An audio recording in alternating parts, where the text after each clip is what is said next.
and we should be live. Let me just go ahead and check on those. We are a little late again. I mean, listen. It's not as if you should expect anything else from me. I tend to be very consistently late, but hey, listen, I've been working on a couple of things in the background before, like, getting ready for stream and everything. Like, if you can't tell, hopefully the music's actually working. It should be working. I've been doing a lot of audio tests on it, like, to make sure it's, like, all at the right level, everything, to make sure, like, it doesn't, like, blow anyone's eardrums out. There we go. I just want to get the link for this so I can tweet it out really fast. Let's just go ahead and go, like, boop. And then YouTube. YouTube doesn't have a J in it. Don't know how that got in there. Boop. But we are back with more of the Headwell Lost. I'm really excited to get into it, but we have a couple of things to talk about. First, again, hang on. Normally, it, like, changes the picture. I want to put in the thumbnail, just because I like tweeting out the thumbnails. Normally, it, like, changes, unless I'm just completely misremembering. I could be completely misremembering. But yeah, getting ready for stream today took just a little bit longer than I was expecting it to, just because I thought I had, like, the audio levels and everything, like, all good and ready to go.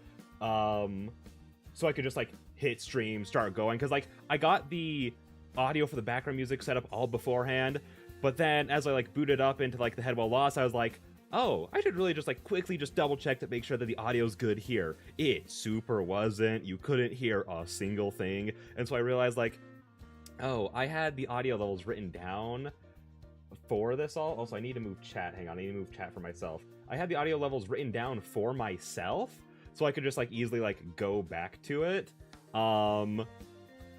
I must have at some point changed the audio settings on my computer, though. That's the only thing that would have, like, caused any difference. Because, again, it went from, like, being, like, you know, like the normal level it is, to, like, so quiet you couldn't even hear it. Like, I thought, like, when I was doing the audio test, I was like, wait, is it even being picked up right now? And then I checked, like, the audio bars and everything. Like, I was like, it's, like, barely moving. Oh my gosh, what's going on? So yeah, it was just a lot of audio testing there. And I was like, yeah, it makes sense. It's been, like, 3 months. Of course, at some point, I would have, like, slightly altered my audio settings for, like, whatever reason, whether I'm just listening to, like, a YouTube video or watching a show or just any reason at all. So, like, yeah, that makes sense. Except I realized that in the slight panic to get everything ready for this, I didn't record what summer was at, so I'll have to do the audio check for that when we go back to it, which it's, like, totally fine. It's totally fine. I have, like, a rough estimate of, like, where it was, because I'm like, oh, I gotta remember that number just in case I do this exact thing. I know myself very well, okay? But, in other news, one of the other reasons I was slightly running behind is because I almost fell asleep today. See, part of what I need to do, I have 2 things to talk about this. Part of the things that I need to do in order to, like, help reduce my inflammation or help with my chronic pain, is, like, do some mindful meditation. So what I do when I'm doing that is I listen to, like, some great, like, meditation ambience that I just look up on YouTube. I just found, like, this, like, huge several hour long compilation, and I just listen to that with my eyes closed, and I'm snuggling a Squishmallow, which, by the way, is, like, just, like, a horrible addiction of mine. Like, oh my gosh, if I had the room for them and the finances, I would have so many. It is not, oh my gosh, whoa. Hello? Wait. That wasn't how that was supposed to happen. Excuse me? Wait, why did that happen? Hang on. There we go. I had this whole bit planned out. I've had this as, like, a backup, just in case I ever wanted to emphasize anything. I was gonna be like, listen, seriously, this isn't a joke. It's not funny. I do have an addiction. Whenever I go to Walgreens or the gas station, I see Squishmallows. It is like a fight internally to not take one. Oh, good morning, Epsilon Sylvia. How are you doing? I was just talking about my Squishmallow addiction. How are you doing? Also, good morning. Oh, it is so late in the afternoon for me. I'm sitting here like, man, work kicked my butt today. It went smooth, but it wasn't too bad. Anyways, let's shrink back down. Yeah, no, just talking about my Squishmallow addiction, because I almost fell asleep cuddling a Squishmallow while I was meditating, because, like, mindful meditation is all about, like, being very aware of like what you're feeling, how you're like tasting, smelling, the feel of everything. So I was like, okay, easy way to do that is like to hug like a stuffed animal or whatever. So I was hugging that, listening to some great ambience, doing some deep breathing, calming down. And then I noticed, hey, 25 minutes has passed, and was only supposed to be sitting here for like 5 or 6. It's morning for us here in the nice. Well, good morning to you. Hopefully everything's good. And flooding. That is tragic. I think the world's just kind of falling apart because I went for a short walk like around like an hour or two ago, just like get up and get my legs stretching. I was like, huh, there's just a fire burning up the mountains near me. That's awesome. So I'm so sorry about the flooding. Hopefully like everything is good. Hopefully you're staying safe. Please stay safe for the love of everything. Hopefully the floods aren't like too bad or anything, because like I don't think I've ever had to deal with like terrible floods here, but I've also seen pictures of bad floods and they are like a scary thing. So but another one of the things I'm doing for my like help to reduce inflammation is that I've got some green tea here. This is the first time I've ever made tea. I'm very scared because I tried tea once when I was like 5 or 6 and I hated it. So we're just gonna let's just do a little taste test. This is just warm water. It's just green warm water. Dog, I swear I followed the instructions perfectly. I even boiled my water. Why are my eyes struggling so hard to stay open? Granted, that's not a new thing. I used to have my settings so good, and then something happened, and suddenly it's just not working anymore. Hang on. But yeah, no, this is just green water. I even boiled it. I didn't microwave it like most filthy is it just the UK that like gets like stingy about boiling their tea? I don't know. I don't know too much about tea. I'm not part of that culture too much. I just looked it up when I was looking up stuff that helps with inflammation. Green tea was recommended relentlessly, so I was like, I want to check this out. Dog, it really do just be hot water. It's well, at least it's not bad, because I actually do like drinking water. I know, it's weird. I love the taste of water. That's why, like, most people will be like, oh, like, here's, like, my other beverages that's not water. But I'm like, dog, I just like the taste of some cool H2O. I love it. So I'd rather it be that than taste bad. Because even if it tasted bad, I was gonna drink it anyways. Yeah, those are the main things I'm doing to work on my, like, inflammation, like, get my hands back and working, and I feel like it's working. Because the reason we ended stream yesterday, because I talked about, like, the beginning of, like, hey, I'm gonna end stream when my hands start hurting. I ended stream because I started getting sleepy, and I realized I probably wasn't actually tired. It's just that my blood sugar was probably super duper low, because I ate at, like right before stream. Or no, it wasn't right before stream. It was an hour and a half because I went for a short walk before stream. So it was a good while before stream, and it wasn't that much. And I also hadn't eaten that much for lunch. And so as soon as like I ended stream, I just kind of leaned back in my chair and was like, oh, I'm not actually falling asleep. I just think I'm gonna pass out from not like having eaten today. So I made sure to not do that. And if I need to at some point during this like stream, I'll go get some like grapes or something to snack on, because my main worry with like eating on stream, I'd be like so down to do it, but I hate the sound of it. So like I could very easily just like lean away from the mic and like listen. Eating a grape outside of the super satisfying crunch doesn't make that much of a sound. It's so fine. But that's if we need to, you know. I made sure to eat like a little bit more and stuff that'll stick with me longer, just so I don't start like running low on like any of that kind of stuff. And again, we got the green tea. I don't know if the green tea will actually help with any of that stuff, but you know, it's fine. It's fine.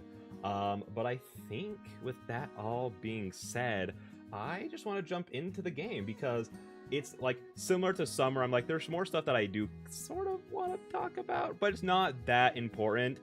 And it's been so long since I played this game. Like, literally the last time I came back to streaming after a short break was to, like, be like, oh, we're gonna finish this game. I did one stream of it. And then 3 months later, here we are still playing. So I want to get into it. Here we are. Let's turn that desktop audio back on. There we go. Head well lost? Oh, gosh darn it. I knew I forgot something.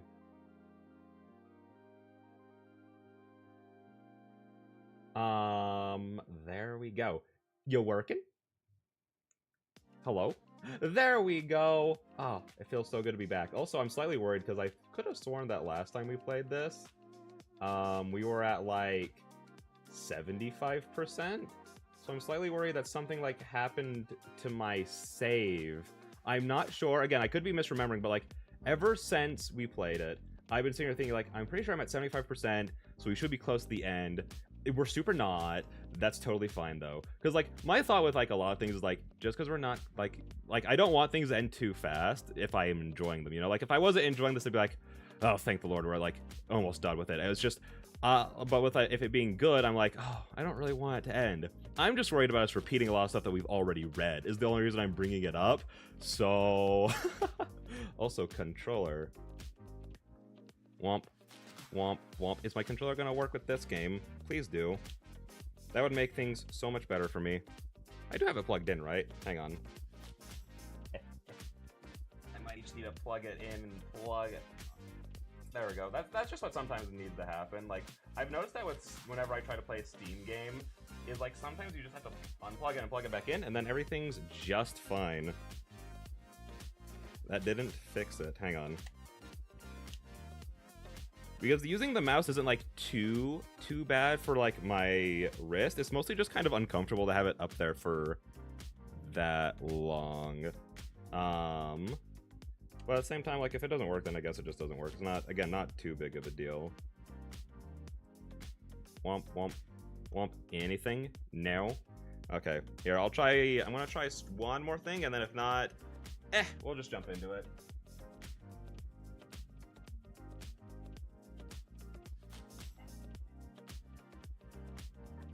Oh, hang on. I know an easy solution to this. I have literally another chord right here that I can just try. Easy solution.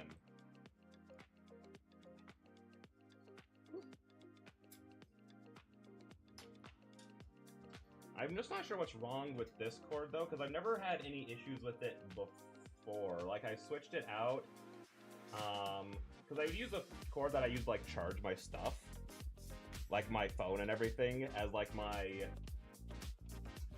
can't get it to go. Oh, I'm fumbling so hard. You can tell that I'm a professional, can't you? So I want to try using another chord. It's just apparently not gonna work when I need it to.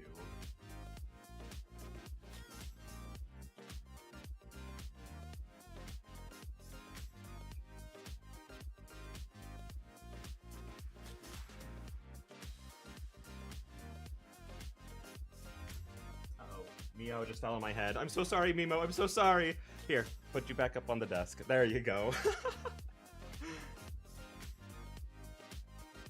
There we go. Okay. There we go. It's working. Mike, get back down here. There we go. Also, oh, one more thing. I would like to apologize to the YouTube stream audience, specifically Sylaps. I did not see you in there yesterday, mostly because apparently the YouTube text box just still is not working out too well. But you know, again, stream scuff, it happens. I'm not too worried about it, it's fine. But yeah, with that being said, now we can get back into it. Womp womp. Okay. Whew. I'm so excited to get back into this. I'm so excited. The next morning after a nice birthday breakfast, Raya's driving me somewhere. So, where are we going? You still haven't answered. I can't tell you. I want it to be a surprise. Didn't we establish yesterday that I'm not overly fond of surprises? Okay, yes, but still. Humor me for a bit. Well, I see us getting closer to a fancy-looking condo complex, though. I finally realized what this is all about.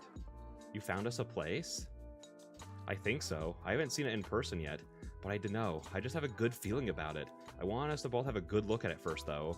I love that we're having this little section right here to talk about all this, because I'm not gonna lie, I kind of forgot what we were like doing because of the last episode, how long it's been. So then being like, oh yeah, here we're looking for a house, just like flashed all of those memories through my mind.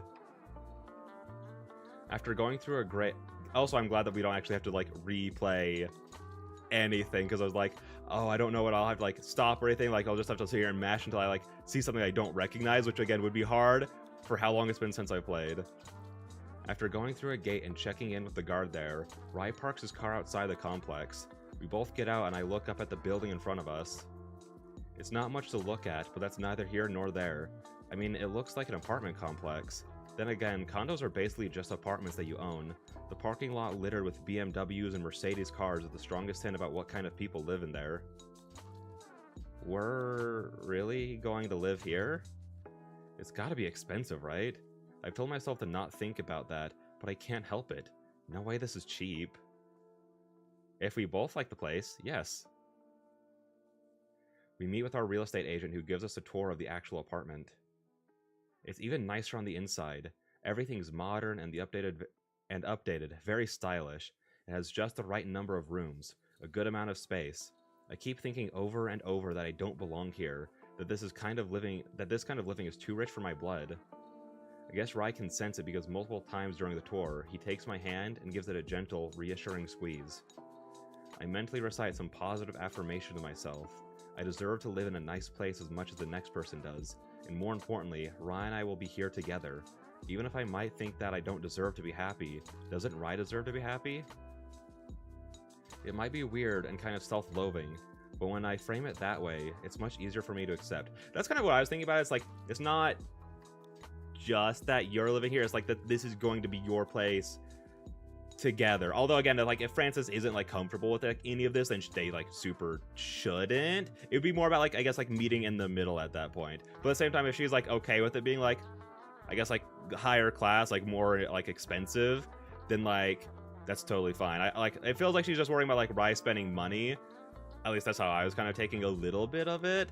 But like again, Rai's like super rich and it's also his house too. So it's like, I start to really envision a life here. I can see a corner where Misty might enjoy sitting, the room where I'll do my writing. Yeah, I like this place. See, like right there, she did it. She did it. So, what do you think? The agent asks us after we finished our tour. I really like it. It's just what we were looking for. The location is good. It's close enough to the highway that it'll make commuting easier too. Rai turns to me, waiting for my opinion. I like the place a lot.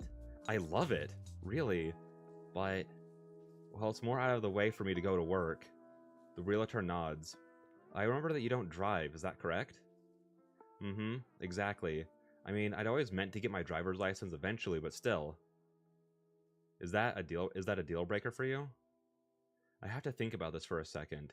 We've looked at quite a few places at this point, and nothing has really stood out to us. Once we remove the criteria of the new place having to be close to the library, so many more possibilities open up. When we talked about this place before, and you said you could get someone to drive me to work, is that still an option? I asked hesitantly. Rai visibly brightens, tension leaving his shoulders in an instant. Of course, you hadn't brought it up again, so I thought you were for sure against it. But yeah, I can get somebody, and of course when I'm home, I'm happy to drive you. This is only until I get my own license. I'm thrown off by the sheer force of his enthusiasm. I really did want to eventually drive. I just kept putting it off since I didn't have to. You do realize that accepting this means that you're actually depending on me for a change. You're okay with that? His tone is teasing rather than bitter, which takes the possible edge off of his words. Oop. I was just trying to scoot forward a bit. I apologize if I shook anything. Yes. I guess it is true that I've been stubbornly independent. Sometimes stupidly so. I can hardly blame Ryan for being a little sarcastic. Oh, this means that sooner or later we'll get to go car shopping too.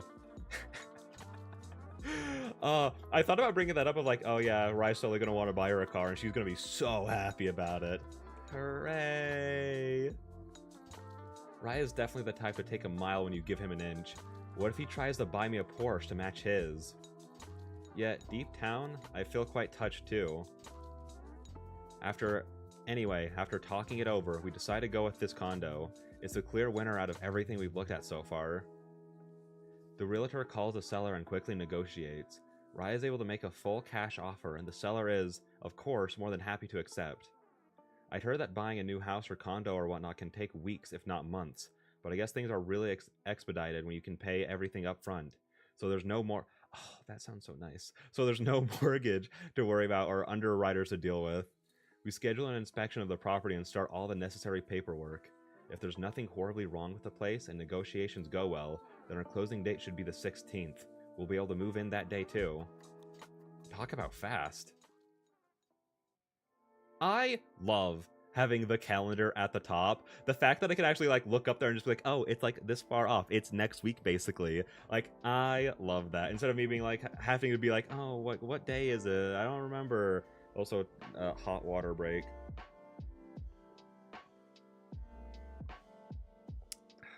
Tea people are weird. Tea people are so weird. It's just hot water. It's evening by the time we finish all our business. Standing outside the real estate office, I can't help feeling a little dazed. You okay, babe? I look up and see Rai standing next to his car. The car doors open. How long has he been waiting? Oh, yeah, sorry, I was totally spacing out there. This all happened so fast. Today's been a blur. How was that for a birthday present? Or birthday surprise? Sorry, totally different. It was a surprise, alright. I jog up to the Porsche and get in. After taking off his helmet, Rai quickly drives off, leaving the parking lot and taking us further into the city. So, where are we headed? Don't tell me that's a surprise too. No, it's not. We're going to a restaurant we've been to before. I made reservations. Oh, okay. I'll be looking forward to it then. It doesn't take long for us to get there. I spot the leaf plus jar sign and smile. The last time we were here, I started to better come to terms with Rai's, well, his money and his generosity. I'm not happily spending his money like it's water or anything, but I've definitely become more accepting. We last came here in June. At that time, I never would have thought we'd be moving in together, and that I'd agree for Rai to hire a driver to take me to work. This place is as beautiful as I remember. We passed through a bustling main room to get to our private room, and turned quite a few heads on our way. Rai's helmet is pretty eye-catching. We passed through too quickly for me to pick up a whole lot, but I definitely hear whispers of Dryden and Rai. But at this point, I have a status in the eyes of the public as Rai's girlfriend. There's no need to hide or pretend like I'm staff or whatever anymore. Thinking that, I steel myself and decide to hold my head a little higher. I thought I was being subtle, but Rai, who was walking a step or two ahead, suddenly takes my hand and turns his head to look back at me. Even though I can't read his expression, I feel a sense of support and encouragement from him. Let's go! It makes me feel that I'm doing the right thing. With a smile, I squeeze his hand and then he pulls me gently to match his pace. We arrive at the private room and have a seat. Ever the gentleman, Rai pulls my chair out for me before sitting down himself. After laying menus in front of us and taking our drink orders, the waitstaff leaves. Welp, the menu is completely different. Not even the drinks are the same. That sounds awful. I am the worst at being like, I like this place. I get the same thing every time I come to this place. If that happened, I'd just be like, nope, we're leaving. We gotta go. I don't want to be here anymore. And here I thought I could be a little less indecisive this time around. I think this place has a seasonal menu. That's why it was still summer last time we came. What are you in the mood for? Maybe I can help you narrow down your options. I'm actually pretty hungry. Rai made me breakfast this morning, but then we were dealing with condo stuff all day and missed the timing to have lunch. What looks good? Oh, I gotta save here just because there's multiple options, because a big part of me does want to try and get all the dialogue. I don't know if I'll be doing that on stream, but I do want to try and get all the dialogue.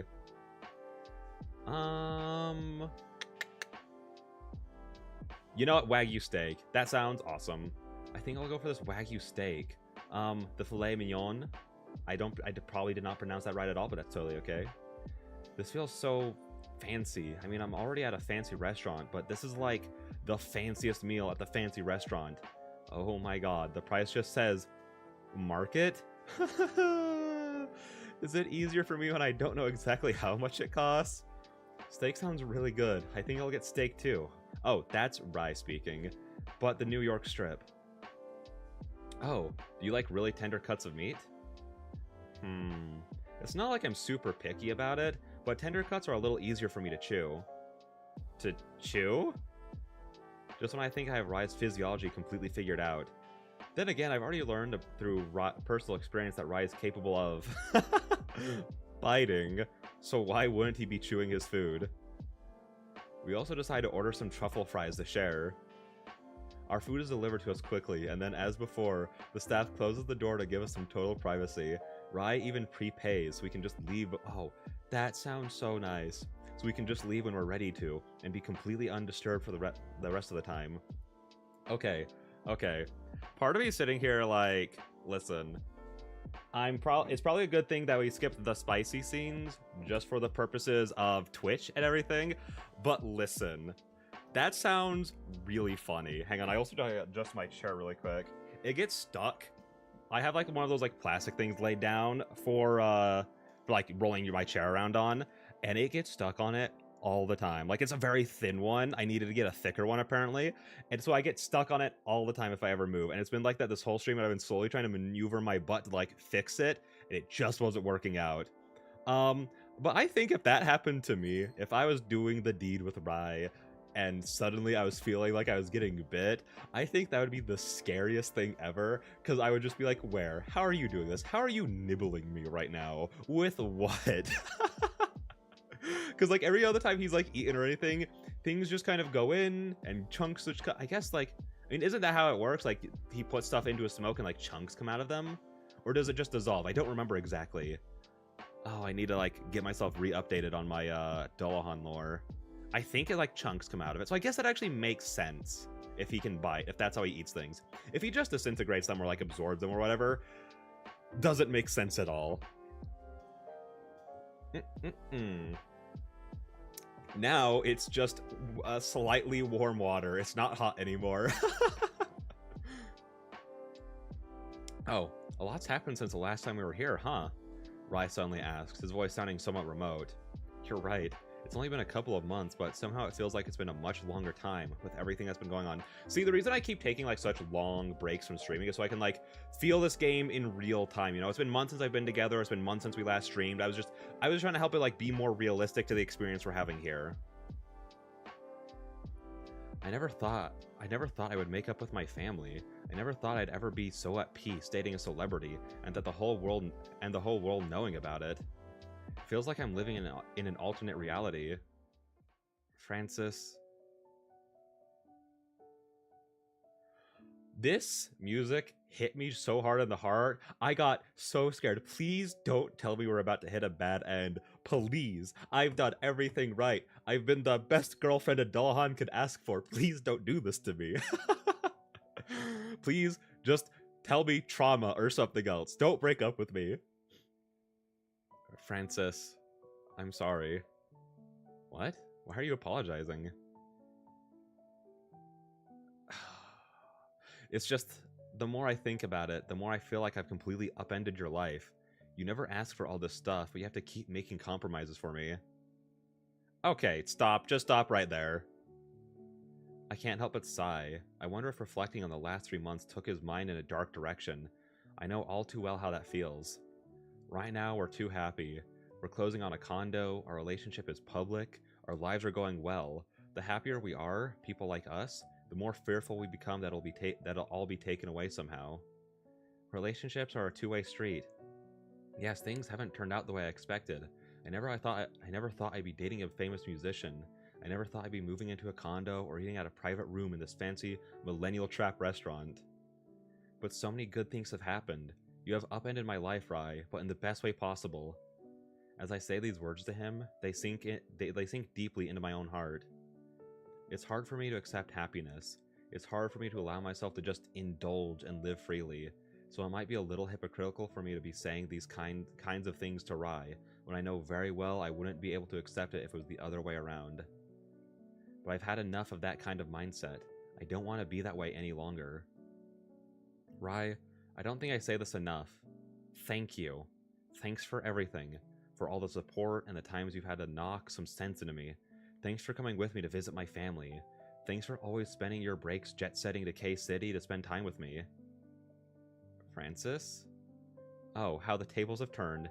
I'm usually the one being all down and pessimistic. It feels a little strange being the ray of sunshine for a change. I reach across the table to take Rai's hand. Rai, I love you. You know that, right? Yeah, but still, it's nice to hear it. Francis, babe, I love you too. Happy birthday. Thank you for being born. You're welcome. We pass a pleasant that was very hard for me to say. We pass a pleasant evening together, chatting happily about our new place. I'm so excited to move in. Somehow it feels like I'm starting a new chapter of my life. I guess I am. I'm leaving the past behind and I'm building a new home with the one I love. The amount of relief flooding through my chest right now as I know we're not getting a bad end, as I know that we're going to be happy and everything is fine. I was genuinely so scared. I was just sitting there like, no, where did I mess up? Where did I go wrong? Please don't do this to me. Huh.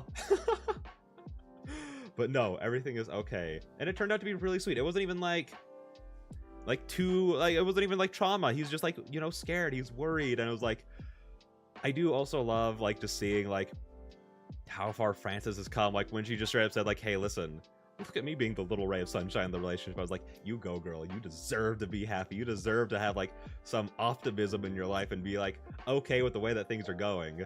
Like, good job. And the fact that she could like do that for Rye, like, I don't know. It's just, it might sound basic. I as much as I love relationship drama, I also just love seeing people just being loving and supporting and being like, hey, I know you're going through it, or having like these doubtful thoughts. Instead of freaking out or being toxic about it, let's just be like a mature adult, and I'm gonna walk you through this because I love you. And I'm like, let's go. I love to see it. I love to see it. Thanks for always being so understanding. Mi Kyung has graciously allowed me to leave work a little early today. At this point, I have most definitely blown through all of my occurred days off. I can slowly accumulate them again, and I don't mind taking unpaid leave from time to time. But still, Mi Kyung has let me do let a lot of things slide for me. I also know very well that I'll be asking for more time off in the near-ish future, so I'm getting some goodwill in now. That said, I am trying to change my mindset so I can thank her instead of apologizing. She's trying to be so healthy, and I love her for it. Don't worry about it. You worked here for a long time, and you're moving, for crying out loud. I can't just leave you out to dry, can I? I know, but still, thank you. Being able to leave an hour earlier will give Ryan and me more time to furniture shop. That's one thing we really can't do at night. Since we already decided on the new place and all the necessary arrangements have been made, I've been spending my days packing. I still have to report to work because I really can't afford to take more time off. So tonight, once I'm off, I'll still be packing boxes. Hang on. Have we quit our... Did we quit at Latte Night? I don't remember. I feel like we did, because I feel like she was more passionate about the library job. Like, she liked working here. She liked being part of like the community. She liked getting like the stuff done for like the senior, like what's the word, patrons. It's not really patrons, but like, you know, the senior citizens who come and go. Like, she loved like doing stuff for them. So I feel like she was more passionate about that. So if she had to drop one, it would be that one. I'm just sitting here like, why wouldn't they be able to go at night? Is it because she had the Latte Night job? But then I was thinking like, wait, but I have like vague memories of us quitting that job. I'm not sure. I'll say besides. I want to keep... Controller, please, for the love of everything, just work, honey, just work. I know it'd probably be easier on me if I just took some unpaid leave, but I don't have to do so, so I'd rather keep working. It feels like I've been spending less and less time in the library lately. Once it hits 7 o'clock, I leave work with a spring in my step. I can already see Rye's car outside the front doors, and I easily slide into the passenger seat. You weren't waiting long, were you? Nope, not even 5 minutes. He leans over and trails the smoke over my cheek, in the Dullahan version of a soft peck. I'm immediately comforted by that familiar pine scent. So, you're really sure? You don't want to go shopping for furniture somewhere else? He's referring naturally to my request for us to go shop at IKEA first. Listen, what's wrong with shopping at IKEA? Huh, Rye? You got something against it? Listen, I've only been to IKEA once, and it was a magical experience. It was so... It felt like getting lost in a maze of tiny houses, and I loved it. It was such a fun time. I just want to have a look. Of course we should be more choosy when it comes to a couch and bed and whatnot, but I think for shelves and accent chairs? I've never heard of someone refer to it as an accent chair. Also, I think I figured out a solution to my camera. Wait. Oh my gosh, is this gonna work? Oh my gosh, no, it broke my neck. This is a terrible idea. I'm gonna move it back. If you can't tell, while I've been reading and thinking and drinking and everything, I've been slowly just looking at my camera like, how do I get you to work better, you stupid. It probably has a lot to do with my lighting. It's not the... Actually, you know what? No. My lighting setup's cool. I want to blame it on the camera. The camera's probably not great. So... But I was just looking at it like, if I just moved it to the center of this thing that I'm looking at, will it work? But no, it didn't. Besides, I think it'd be fun to build furniture together. I only had myself to rely on when putting together some of the furniture I have in my apartment now, so I'm looking forward to having a partner to help me out with this time around. Well, you're not wrong, but I hope you're not holding back because you're worried about cost. I can't deny that's part of it. That's part of it too, but it's not as much of a factor as it is in the past. Still, even IKEA furniture can be expensive once you think of what... Yeah, no, if you're getting a lot of stuff, it adds up fast. You think of what all we'll have to buy. If I don't take little baby steps like this, my heart won't be able to take it once we go to a fancier furniture store. I haven't been here in years, but it still feels nostalgic. There's only so many different kinds of furniture and setups, I guess. I hear some whisperings around us, but despite the crowds, usually inside IKEA, people manage to give us space. At one point early on, Rai takes my hand and proceeds to lead me around. Wouldn't want you getting lost is what he offers up as reasoning, and I can hear a wink in his voice. With me as a variable shield, practically nobody comes up to Rai for an autograph or photo or anything. I had worried for so long about his fame and about how hard it would be for us, if our relationship became known, but in the end, I really was overthinking it. Reality never is as cruel as your imagination. Ooh, sit down on this chair, it's pretty comfy. I rise to let Rai sit down and he settles in before nodding appreciatively. I like it. Is it cat-proof? I think so. Anyway, my cats don't really scratch up the furniture. It's carpet we have to worry about. I was gonna say that's nice, but it's really not. Like, listen. As soon as anything's put into my parents' house where they have 3 cats, it just gets shredded. It doesn't last long at all. So they're like, oh, you're so lucky that they don't scratch up the furniture. And then they started talking about the carpets. I was like, yeah, my cats do that too. It's not fun. It's the worst. Like the fact that every door basically has there's these little cat pads that you just slide into doorways, because cats love just picking at the carpet in doorways. They're weird. They're weird little creatures. But every single doorway has to have one, otherwise we would just not have carpet there anymore. Rai tilts his head. He's probably trying to remember if the condo has carpet or not. Our new place is all hardwood floors. Just be careful when you choose rugs. They have to be high pile. High pile? So you need to have 4 or 5 of them. Rai, you're such a cutie. Wait, oh no, wait, is auto on? I didn't mean to turn on auto. That was an accident. No, scroll back. 4 or 5 of them stacked up? Rai asks, sounding either confused or skeptical. Perhaps both? No, not that kind of pile. After wandering around IKEA for over an hour, we finally decide on a couple of things. I have some shelving from my place, but with the more industrial aesthetic at the condo, white plastic shelving will stick out. I think I'm going to have to sell or donate most of the furniture I have now. The new shelves and side tables we've picked out will match the walls and flooring better. It's a weird thought.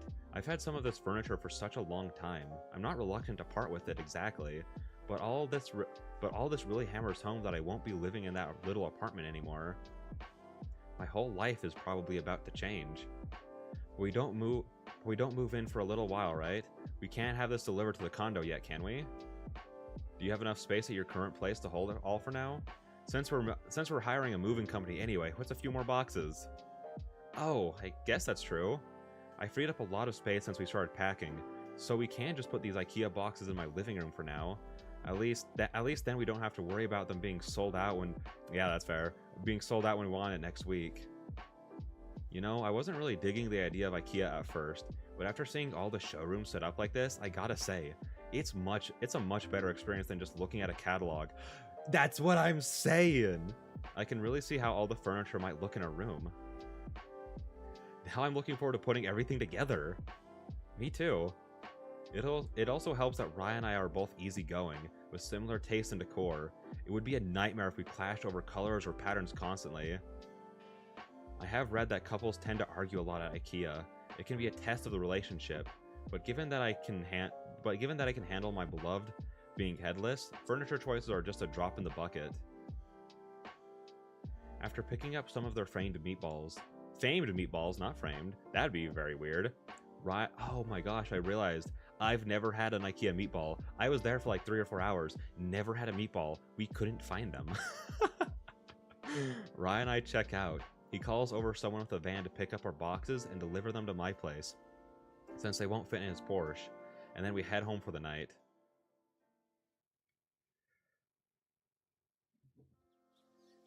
Hang on.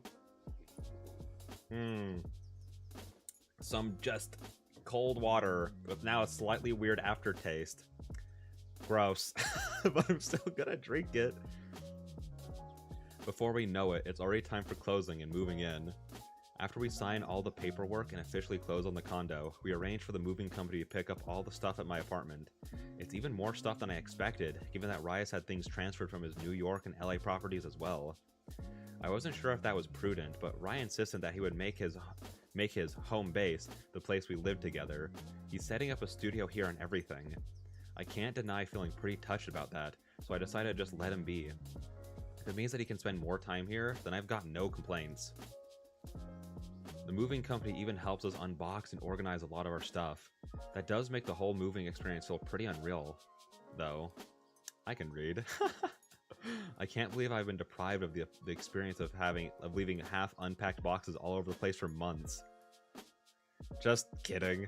There's still some personal touches that need to be made, and not all of our furniture has been delivered yet, but we've got more than enough to be comfy. Ooh. Ooh, it looks cozy in here. And done. Rye can't resist a show of jazz hands after screwing in the last corner of our shelf. That wasn't so bad, was it? I'll admit that 20 pages. 20-page instruction manual had me pretty worried, but there's only like 1 or 2 steps per page. Right? Well, it's way easier with 2 people working on it. This shelf looks way less crooked than other ones I've set up too. I still can't believe you built all that furniture in your old bedroom by yourself. It wasn't easy, that's for sure. Quick, let's go mount the shelf to the wall. Rye sounds so excited. We get the shelf put up in Rye's studio. Even though he has a much more high-end desk, the shelf still matches pretty well. Any differences will be far less noticeable once this shelf has some stuff on it anyway. I also take a moment to move around some planters and arrange a smaller pot on a little side table that we put together earlier. Yep, this place is already feeling like home. This still doesn't feel real. What do you mean? Like, I can't believe we live here. This place is so fancy. IKEA furniture and all. Naturally, I can't help eyeing the brand new leather couch as I say that. You'll get used to it eventually. One of these days you'll be able to take it all for granted. Jeez, I hope not. I'm just happy that we finally have a place of our own together. Rye continues. That's so? You seemed pretty at home at my apartment. I'll always have a soft spot in my memories for that apartment, but this is a place we chose and furnished together. Of course, I'm way more enthusiastic about it. Well, I understand what you're trying to say. This is a pretty big change for me after being at my old place for so long, but to be honest, it's hard to feel any type of homesickness when this condo is so much roomier and nicer and better in every single way, except the distance from the library, of course. Meow. I just remembered we have all the cat stuff to do. So depending on how long we go here, we'll have a lot of cat stuff to do at the end. Oh, hey, girl. I just noticed Misty sitting on the couch's armrest. We'd agreed on the couch after Rai said the leather would be pretty cat safe. I'm still nervous about them scratching it. I would be too. When I told him my concerns, Rai responded with, in a worst case scenario, we'll just get a new couch. Not sure if that makes me feel better or not. Oh, Lord. The idea of having that kind of money, of being like, well, if your cat's ruin it, I can just get us a new one. So, how do you like the new place? You approve? Misty sniffs somewhat dismissively. I'll take what I can get. Soon enough, Cream and Phaeton finish exploring the other rooms and settle into the living room too. They've been going around and rubbing themselves on everything to mark their territory, but aside from that, they seem pretty normal. I don't know how you lucked out and got such easygoing cats. I've never heard of cats being so receptive to a new place. And you said that they won't scratch the furniture? Dude, dog. Moving cats is the worst thing. They just freak out for days. Oh my gosh. It lasts for so long, and they're so scary to be around at that time. Like, it's not fun. She's so lucky. I wish our cats were like that. Well, they didn't at my place. I don't know how they'll react to the new furniture, but hopefully they'll continue their good behavior. I fix my gaze on each cat in turn, as if to psychically will them to behave. This is unless, of course, since cats completely have a will of their own. But whatever. I'm manifesting unscratched furniture. Did you already get all your clothes unpacked and put into the closet? Oh, most of it. Gotta leave something to do tomorrow. True, we've had a pretty full day. We signed the papers first thing in the morning, and now it's just past 7 o'clock. It's been almost 12 hours of this. Should we get something to eat? Sure. Oh, I guess we have to eat out, huh? Our fridge hasn't arrived yet, and even if it was here already, it'd be empty. Takeout? We could have something delivered. Nah, let's go out. We've been cooped up in this place all day. We could go to Waffle House. The calm feel when making the suggestion surprises even me. Progress. Let's go. I listened. The thing he was asking, I was like literally reflecting back on that, like the last time they were there, and the like everything that happened with the fans and everything. Like, progress. Francis is making S tier progress.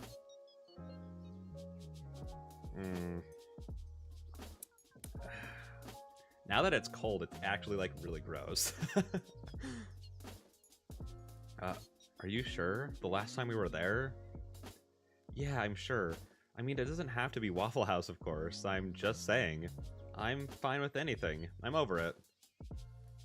Alright. No matter what happens, don't worry, babe. I'll protect you. Thanks, Rai. I know you will. After freshening up a bit, the two of us head out. Ah, that familiar bright yellow sign. Even though I thought it'd be a little early for the Waffle House crowd, this place is packed. Still, people eat quickly here, so Ryan and I are able to get in without having to wait for too long. Why does it feel like it's been ages since the last time we were here? I mean, it kinda has. Last time we were here, a couple months ago, when we had that huge argument. Wait. Did those two things happen at the same time? I think they might have. Rai seems to recall this too, just now because the mood noticeably dampens. I'm sorry about back then.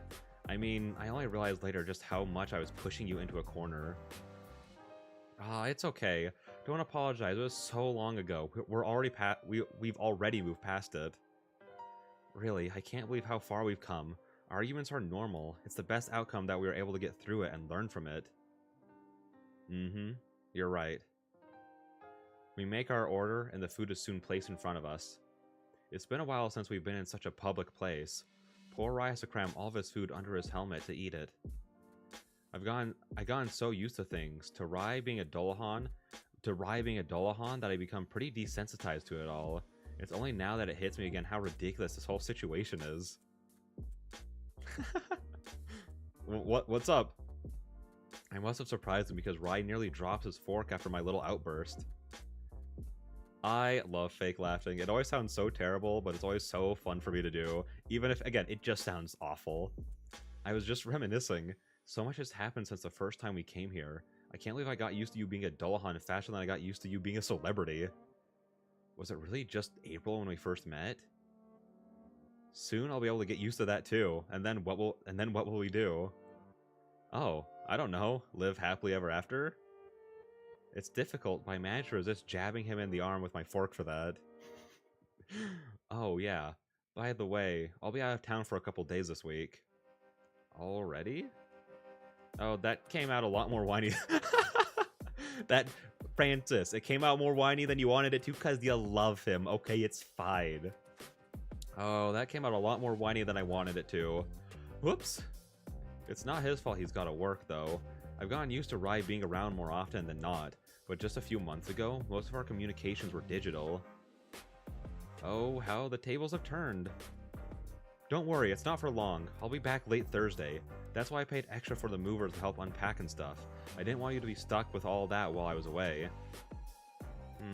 We'll hold down the fort while you're gone. Rye chuckles before continuing. Who knows, I might have a new song to show you by the end of this. I'll look forward to it then. We clear off our plates, with me finishing my food long before Rye does, as usual, and then we head home. Wow, my heart feels full just at thinking that one word with all of its meaning, with all its new meanings, home. Oh, this is so exciting. I love the direction that this is going. Like, I don't know. One of the things I like about like this and other visual novels that are like heavily romance focused is just like getting to see like the relationship actually like evolve and change, you know? Because like a lot of like shows and like animes will be like, and even movies will be like, oh, the movie ends or the show ends when the two characters get together and kiss for the first time. They give each other the smooch, and then it's like, but I want to see them like be in a relationship. And I love like we've been able to watch this from the very beginning up till now where they've moved in, and it's been like, it's not been like montagey or like skimmed over. It's just been like, no, we're just walking through like every step of this relationship with them. And so it feels so rewarding now that she's like, oh, that home has a new meaning now, because like now it's like their home together. Like that felt like, so at least for me as a reader, it felt very rewarding to be like, oh, they've come so far and like they've gone through so many things together. Oh, I love it. There's sort of a hazy liminality to early mornings when you wake up before your alarm. Yeah, it feels very odd. It doesn't feel like it's time to wake up yet, but since your body's woken up naturally, you can't go back to sleep. I mean, you can. You'll just feel like garbage when you wake back up. With the poise of a lazy cat, I snuggle up closer to Rye and gently poke him in the side to see if he's awake. Don't mess around too much. What is happening? Why can't is auto back on? Hang on. No, it wasn't. The controller was just being... Wait, is it on? It is on! What the freak? There we go. There we go. I didn't realize I had turned that back on? Question mark? His voice comes out muffled and groggy. I wonder if that takes conscious effort on his part. What time is your flight? A little past noon. Rye's body shifts ever so slowly. He stretches his limbs. It's so quiet right now that I can hear every pop of his joints realigning and cracking back into place. It's kind of musical. Oh no. Even my thoughts are starting to sound more Rye-like. Don't they say that couples are resembling each other over time? What time is it, babe? The sun's barely up. I raise my phone screen up to have a look. It's almost 8. It's not that early. Rye mumbles a string of self-censored curses that I find highly endearing. Right when I start to think that maybe I will go back to sleep, a little chill runs down my spine. It's the feeling of being intently watched. I have no way of really knowing whether Rye is looking at me, of course, but given his unique set of eyes, perhaps he's always watching. What is it? I can't help asking. I was just thinking about how beautiful you are. You're asking for trouble. My tone comes out more coquettish than intended as I flip over, turning my back to Rye to hide both my embarrassment and happiness at his words.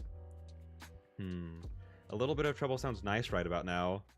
Rye pulls me to him. And then we go to black. We fade to black, everyone.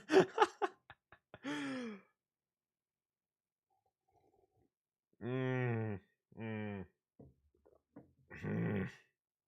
Every sip I take of this tea is worse than the last. Why, why, why, why? Just why? I was gonna start asking why, to the Brits, why to the Chinese, why, just why. I was gonna start going down the list of everyone who drinks tea and just being like, why? But that's all I can say is why. It's just like, dang. I can never be just a drink enjoyer, you know. As soon as you go past water or milk or Dr Pepper, as soon as you get out of those three, it's like, dog, I don't know why you would put this in your body at all. Like, we tried drinking coffee while reading Please Be Happy, and it was just not a fun experience. I put down that overly expensive drink halfway through and was like, I'm just gonna go get an ice cream after this instead. Tried drinking tea here, and it's just not good. Maybe I should just chug it. I'm just gonna chug it really fast just to get it over with, because it legitimately is just getting worse with every sip. Hang on.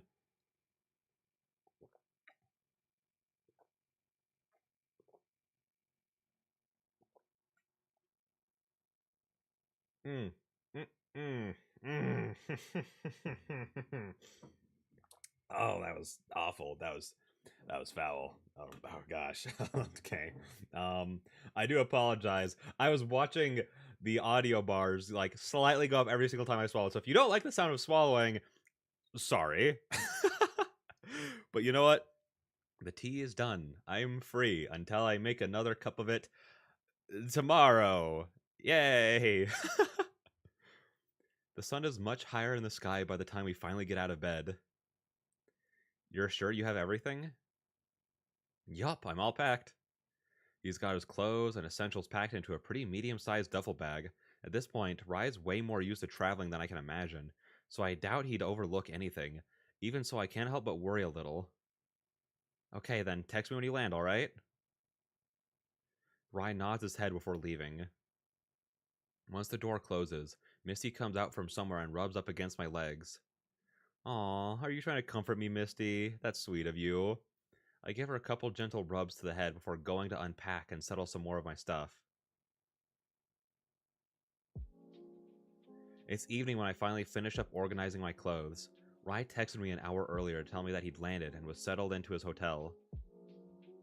Lol, I saw the little arrow, this little arrow pop at the bottom of the screen. I was like, I thought that was my cursor, and I was freaking out so bad because like, oh, I don't have the cursor on the screen right now. Why are you there? Lol, I'm glad that you've been I'm glad that you've been productive and all, but have you eaten yet? I'll take that as a no. I'm ordering you some delivery. Should be there in an hour and a half. Please eat. Yes, I will. You're the best. Soon enough, Italian food is delivered right to my door. How does Rye always seem to know exactly what I want? I definitely need to gorge myself on carbs. I rip the lid off the main styrofoam takeout box, turning it into more of a bowl for my pasta. Did we already unpack the silverware and stuff?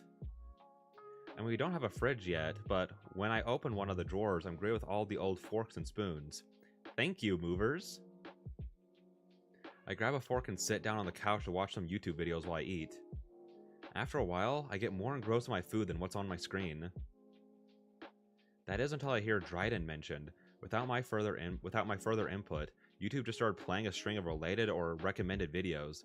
I guess I do watch a lot of Dryden related stuff nowadays. That's a little embarrassing. No, it just means that you love watching and supporting your boyfriend. That's all. You love seeing him. So where did the name Dryden come from anyway? An interviewer asks Virgil. Virgil's eyes flick over to Rye for a moment before he returns his gaze to the interviewer, smirking as he does so. We named ourselves after John Dryden. Rye rather likes his works, and I thought the name Dryden sounded cool. Kind of like a mythological creature or something, right? Rye doesn't add anything, but simply nods. Virgil bursts out laughing before continuing. Had to go for all caps. Had to go for all caps, though. Just Dryden by itself doesn't have the same kind of oomph. Yeah, Dryden in all caps only feels very electropop. Is that weird to me? Is that weird of me to say? The interviewer asks. I've never heard of electropop. No, I know what you mean. That's exactly what we were going for. I can't tell if this is an old or a recent interview. Ryan and Virgil haven't really changed that much since their career started. All of this fame doesn't seem to get to them. That's a good thing, of course. One of Ryan's best qualities is how down-to-earth he is. After I finish eating, I laze around on the couch with a full belly. I Google searched John Dryden out of curiosity and read that he's an English poet from the 1600s. I'd heard of him passing before a while. I've heard of him in passing while I was in college, but I think he's been rather overlooked in favor of Donne and Milton. I just saw this interview where Virgil said I just saw this interview where Virgil said you guys named the band after John Dryden. Oh, haven't talked about that on camera for a while. Must be an old interview. Really? I couldn't tell. You look the same. Well, you don't notice how many wrinkles my helmet has now? Oh, my brains are like auto-completing that to like other stuff. Like my brain auto-completed like filled in like helmet to face. So like my brain just fumbled over itself trying to read that. Lol, you don't notice how many wrinkles my helmet has nowadays? Anyway, I didn't know you were into 17th century poetry. I'm not. Not exactly. Question mark? How do I put this? Every Dullahan has a sort of prophetic text that we're drawn to when we turn 15 and come of age. A prophetic text? Yeah, each one of us has a different one, and it might span across cultures or languages. I've heard of a Dullahan getting stuck with an old newspaper article about the stock market. That's tragic. I feel, oh my gosh.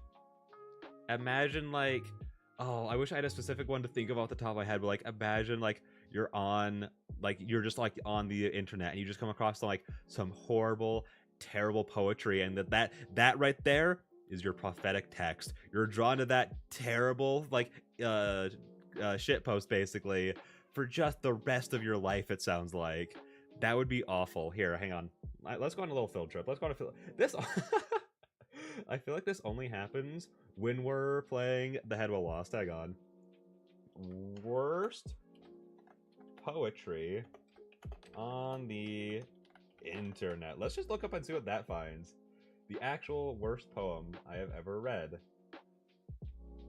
How long is this? How long is this? If it's not too long, we can read it. But if it's like multiple paragraphs, then oh, I'm so excited. Oh, but it has to load another thing. Dang. Oh my gosh, it's a full novel. Never mind. Guys, poems are supposed to be like little, like not necessarily like little things brief, but like you can stop it when you get to the third page. I just kept scrolling for a little bit there being like, oh my gosh. Hang on. Ooh, bad teenage poetry. Ooh. Hang on. Oh, this one sounds fun. Vampire. Crosses of gold and those of Sloan do not affect the world I roam. Those only of blood and flesh and life. This wasn't that, like, on. Guys, when it says the worst poetry ever, I was expecting something, like, hilariously bad. That wasn't even bad. That was so not bad. I thought it'd be funny because it was, like, in, like, the teenage section, and it's about vampires, like, ooh, let's get some, like, juicy, like, Twilight stuff going on. But that was just like a normal poem. Dang. Maybe I'm just not enough of like a poetry critic. Maybe that was worse than I'm giving it like credit for? Question mark. But I started reading that. I was like, I started feeling bad. I'm like, this is just like a poem. I feel bad being like, oh, one of the worst poems ever. Ah, dang. That's why I'm gonna find something funnier, but that's all right. But most of the time, our texts are from poems or stories. Anyway, this text contains the clues for finding our head. Wait, what? Your head? Yup, literally, not figuratively. So I'm guessing that your prophetic text has something to do with John Dryden? Bingo! How? What? How is this? To be fair, I was gonna ask how is this only being brought up now, like this sounds like a huge deal, but considering that the rest of the relationship has had similarly big deal things happening, like, constantly, it's like, okay, yeah, no, I totally see how this hasn't come up till now. But that just, like, are we gonna get, like, to see, like, Rye with a head? Excuse me, that was a tiny little burp. I apologize so much, excuse me. That was the worst manners I've ever had on stream, I think. I apologize. I don't know if I want that. I'm so used to like seeing like the smoke, you know? I'm so used to seeing like his little fog and everything. I'm like, I don't know if I want you to have a head, my guy. I'm not like, listen, if you find it, obviously that's awesome. I just don't know if I care that much about you getting it because I like you for you know, sort of thing. So this all sounds like something out of a storybook, but I guess that shouldn't come as a surprise. Dullahans are mythological beings. So Rai actually has a head somewhere, and ever since he was 15, he's had clues on where to find it. So, when you turned 15, you just knew what your prophetic text was? Not exactly. It's not like the title appeared in my dreams or anything like that, but I was drawn to it.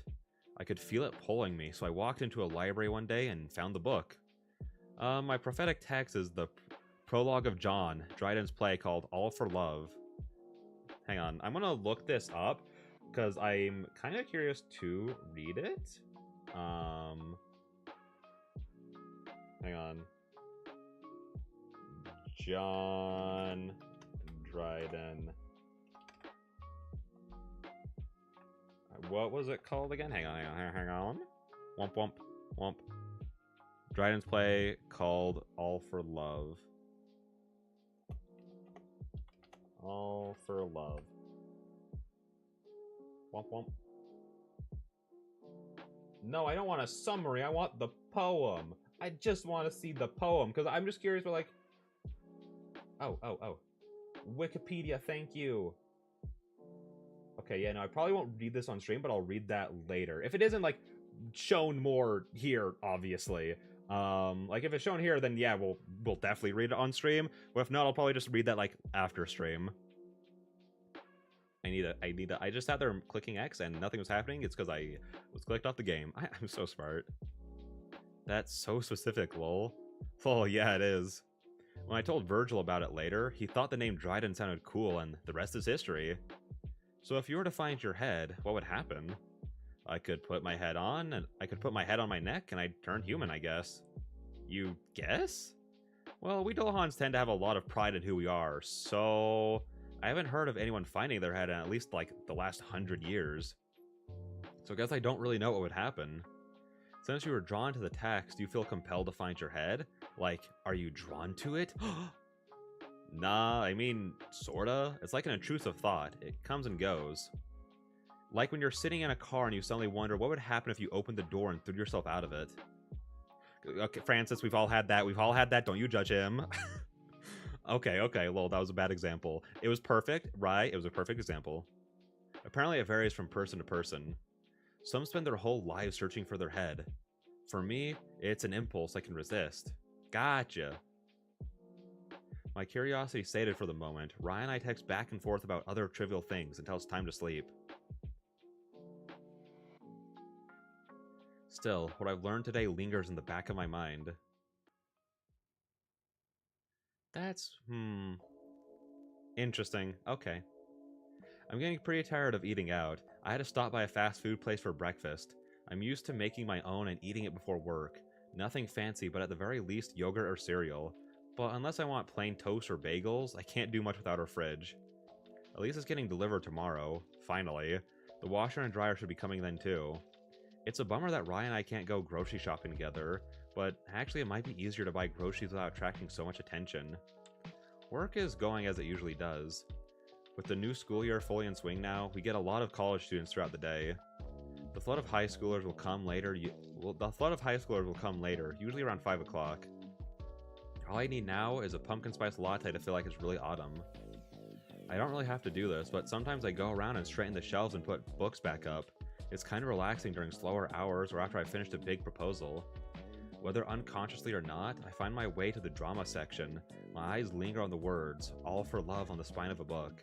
It would be a little uncouth of me to read while on the clock, tempting as it is.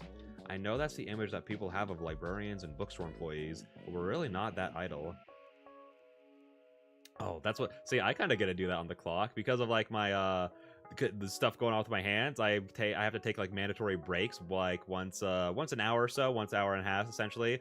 And what I do during that time is I just read, making my way through Warbreaker. And it is so good. It's incredible. I was literally like reading it like earlier today, like between work and it's here, the stream, and I didn't want to put it down. I'm not gonna lie. If you haven't read it, go. I would say it's like the only time I've been like, yeah, a Brandon Sanderson book starting off a little slow. You know, it's starting off just a little slow for me. Like not enough interesting stuff is happening. But at a certain point, I hit a chapter where everything changed, and I was like, okay, well now I kind of don't want to put this book down until I've read the next 600 pages of it. So it's so good. It's so good. Well, I'll grab this to flip through on my lunch break. I pull the book off the shelf and tuck it under my arm as I finish draining up, and then head back to the circulation desk. ... Okay, I guess I'll take an earlier lunch break. It's past 11 and it's not like I'm going anywhere.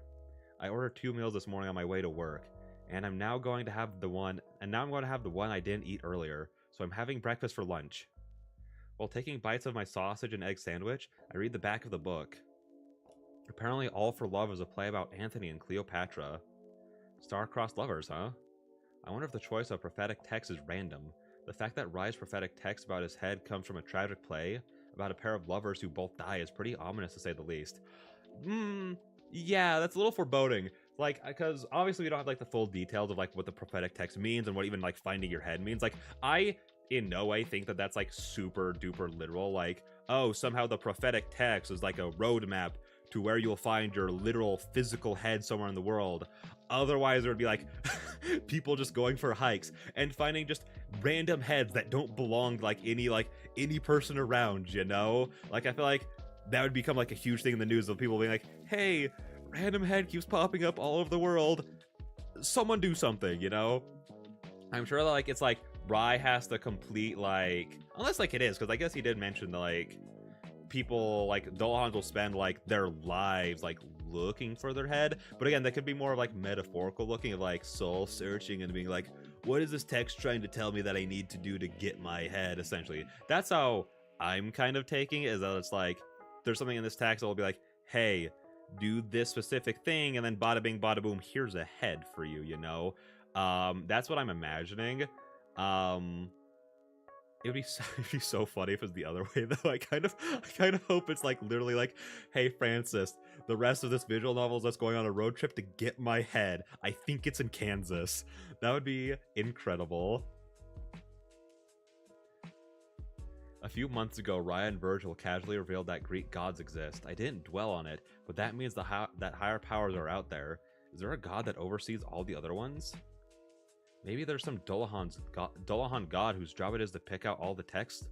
I read that in such a weird order. I read it correctly, but also not. Maybe there's some Dullahan god whose job it is to pick all these texts out. And maybe the god just really didn't like the one guy who got the stock market newspaper clipping as his text. If I start thinking too hard about this, oh my gosh, eventually one guy, like once One Piece is over, the Dullahan god is like, yes, listen, my son, to get your head, you must read all of One Piece. And then the guy's like, listen, I really don't like shonen, I don't like manga. And then the Dullahan god's like, listen, I don't care, it's only 2,000 chapters long, get to it. If I start thinking too hard about this, there won't be an end to it. This assault on my worldview is too much.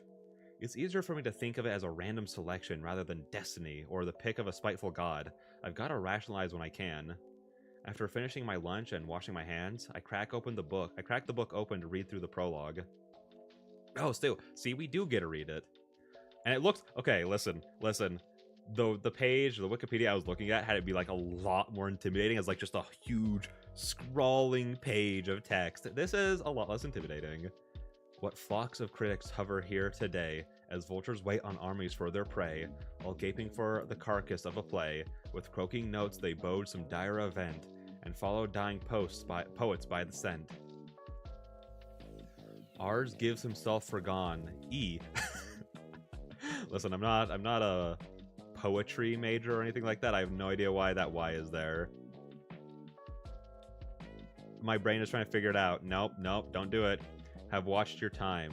He fights this day unarmed, without his rhyme, and brings a tale which often has been told, as sad as the does, and almost as old. His hero whom you wits as his bully call, baits of his mettle, and scarce rants at all. He's somewhat lewd, but a well-meaning mind, weeps much, fights little, but is wondrous kind. In short, a pattern and companion fit for all the keeping Tonys of the pit.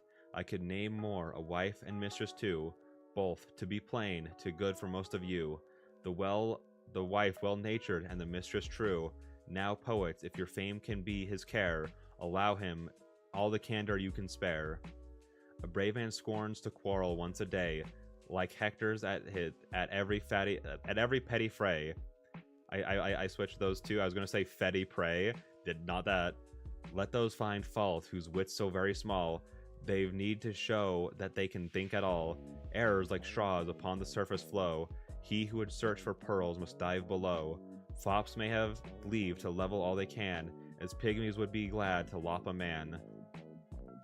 Half-wits are fleas, so little and so light, we scarce could know they live, but that they bite. But as the rich when tired with daily feast, for change become their poor tenants' guests, drink hearty draughts of ale from plain brown bowls, and snatch the homely rasher from the coals. So you, retiring from much better cheer, for once may venture to do penance here. And since that plenteous autumn now is past, whose grape and peaches have indulged your taste, taken good part from our poor poet's board, such revealed fruits as winters can afford. Whew! This kind of literature really isn't my forte. Dog, same. Like, I don't mind poetry, but like that kind of poetry specifically, like the hard-hitting stuff of like, you have to be like really into poetry to get it, and like, yeah, not for me. Oh, the taste of just good normal water. Well, I can grasp that it's some vague, poetic summary of the play, like, what you're about to read is a very sad story about a heroic man and his lover. You should be very thankful that your life isn't as tragic as theirs. Something like that. Oh, that does make me more worried. Like, if this is a prophecy about how Rai's life is gonna go or something... please don't be. I know, I'm not ready for this to turn into a tragedy. I'm not sure how this could be used to find anything. There's very evocative bits, like where it talks about diving for pearls, snatching something from coals, and winter's fruits. I guess those could be clues, but none of it seems specific enough to pinpoint any location. Maybe there's magic words mixed in there, though. The more I look at this, the more my head hurts. If I were Rai, I would resist the impulse to read through this too. Though, the words probably mean more to Rai than they do to me. I wonder if Rai wants to become human, if he's ever deeply considered it. He has said that Dullahans take pride in who they are, and he doesn't seem that preoccupied with finding his head. The subject only came up at random. Rai even became a celebrity and subjects himself to public scrutiny daily. If he really worried about being a Dullahan, he could have done something about it before now. Unless it's much harder to find your head than it seems. If it was as easy as merely reading this prologue, there'd be far less Dullahan after all. How many Dullahans are there anyhow? I'm getting sidetracked. The most important thing is how Rai feels about this.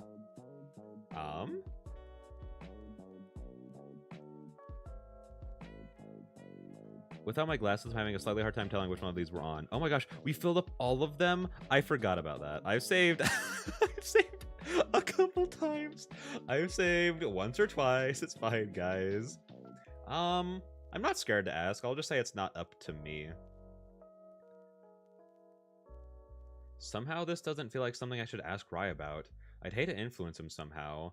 I've gotten used to him being a Dullahan. I've accepted it. Would some things be easier if he were human? Sure, but that's not a decision that's mine to make. I mull over our previous conversation. If Rai wanted to be human, he probably would have told me, right?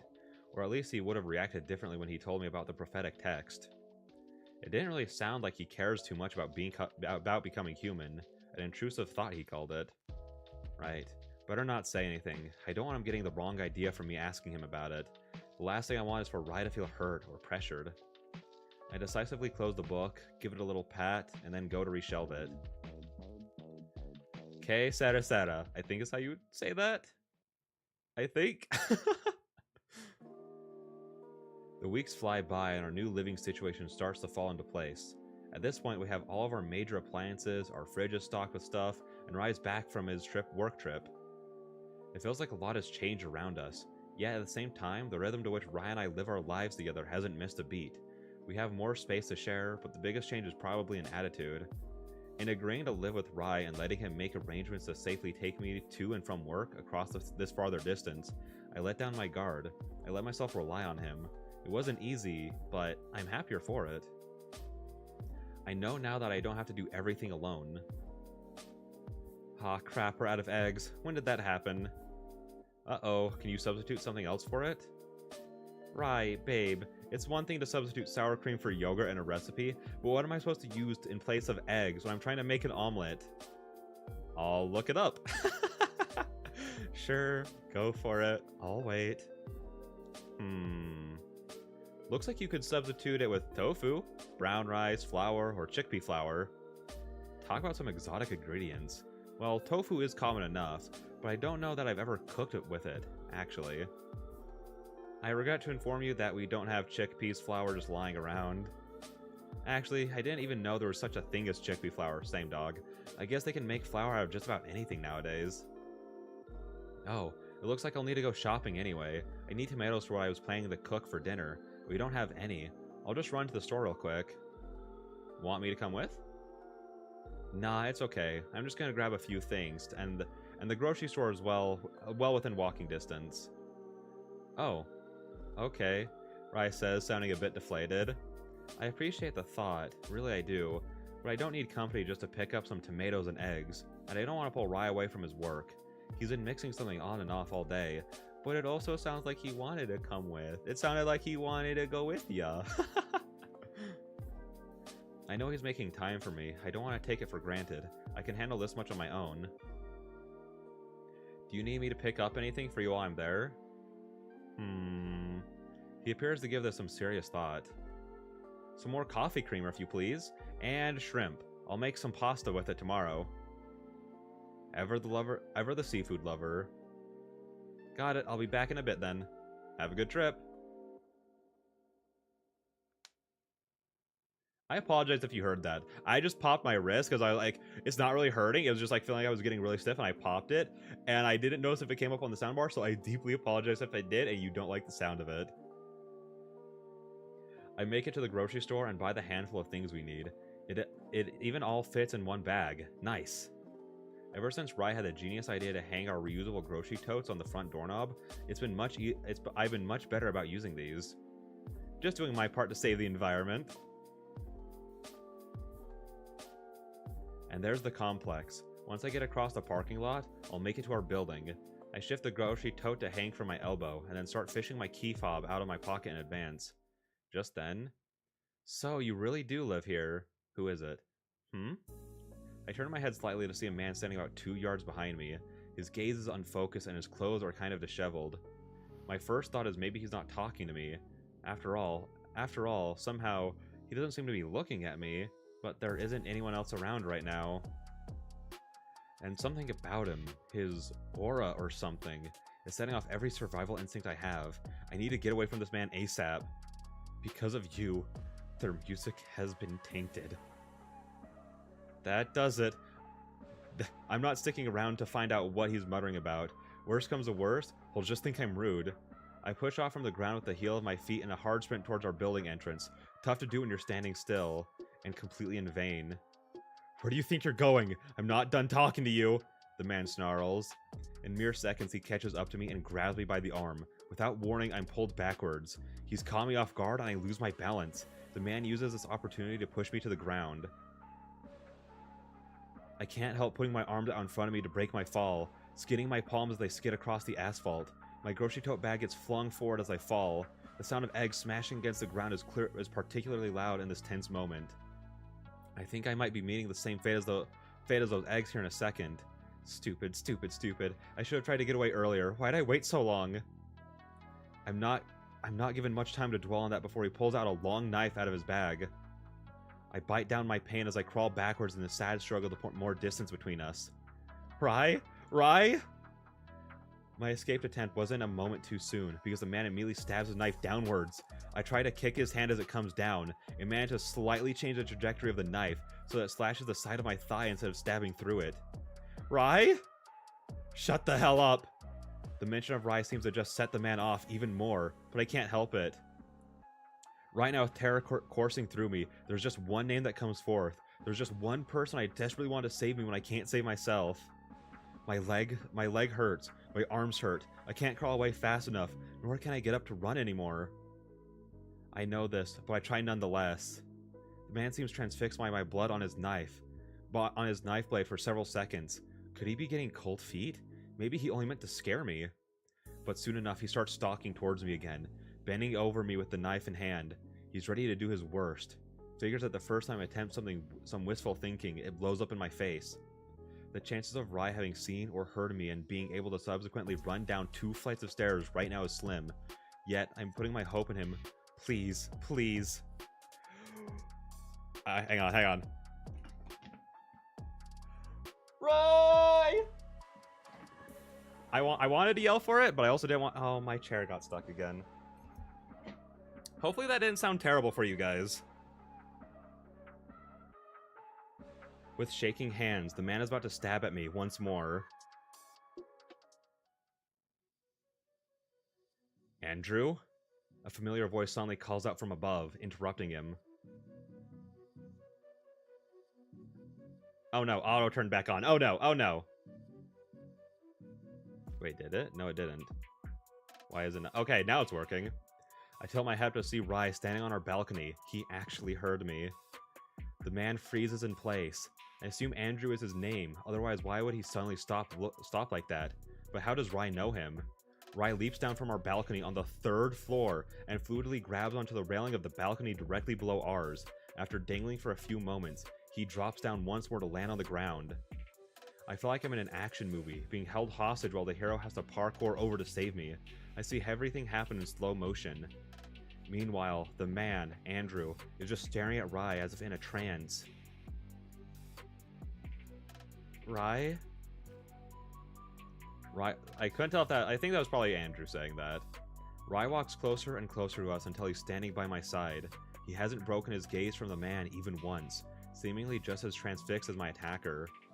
The air is suddenly so cold. What's going on? Is he angry? I can feel energy coming off of Rai in waves. I stare at him in horror. I then belatedly realize that Rai is in public without his helmet on. In alarm, I whip my head around to check our surroundings. Still not another person in sight. On a Sunday? How? But it's not time to think of those things. Rai and the man are still staring at each other without uttering another word. Rai? Okay, that's probably her. That's probably Francis. I try to get up, to get Rai's attention somehow and snap him out of it, but my whole body hurts and I can't put any power into my legs to push me up. In desperation, I grip onto Rai's pant leg to at least keep myself partially upright. He sways a little, but still doesn't react to me. What the hell is going on? And then Rai starts glowing an eerie red. Is this one of his powers at work? Wait. Andrew Hunter. At the last second, I finally realize what's going on. That's right. How could I forget? Rai is a Dullahan. You know one of our powers is that if we say someone's full name, their spirit will get sucked out of their body and they'll die. Oh. Cunning. Rai, stop! I grit my teeth and ram my upper body against Rai's legs, wrapping my arms around them at the same time. He finally stumbles, and this manages to cut him off before he can say the full name. I'm scared, terrified, but I don't want Rai to become a killer. Once he comes to and realizes what he's done, I'll be in so much pain. Francis? What? Rai staggers. I'm sprawled on the ground. What can I really do?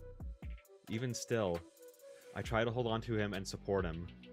As the air around us finally starts to warm, I hear the sound of running footsteps behind me. That must be the man escaping. But I'm just glad that Rai and I are safe now. Relief hits me and black spots flood my vision at the same time. Rai, you can't be seen.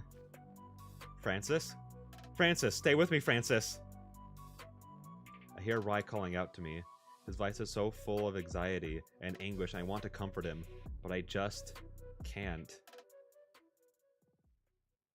Dang. Dang! Okay. Huh. I wasn't like, oh, I wasn't sure how that was like gonna go down. As like as you saw, like once she did like the big scream for Rye, I was like, okay, he's probably gonna come now. You know, he had to have heard that. Um, but like when he just drops down like that, so cool. By the way, so cool that he literally just drops down the balconies down to the from the third floor. But like when he started like glowing and everything, I was like, oh my gosh, wait. Like they talk about like him having like a, I think they were talking about him having like a death aura of some sort. Like earlier, I just had a tiny little burp again. I'm so sorry. I don't know why I keep doing that. They talked about him having like a death aura earlier in the visual novel. I'm pretty sure.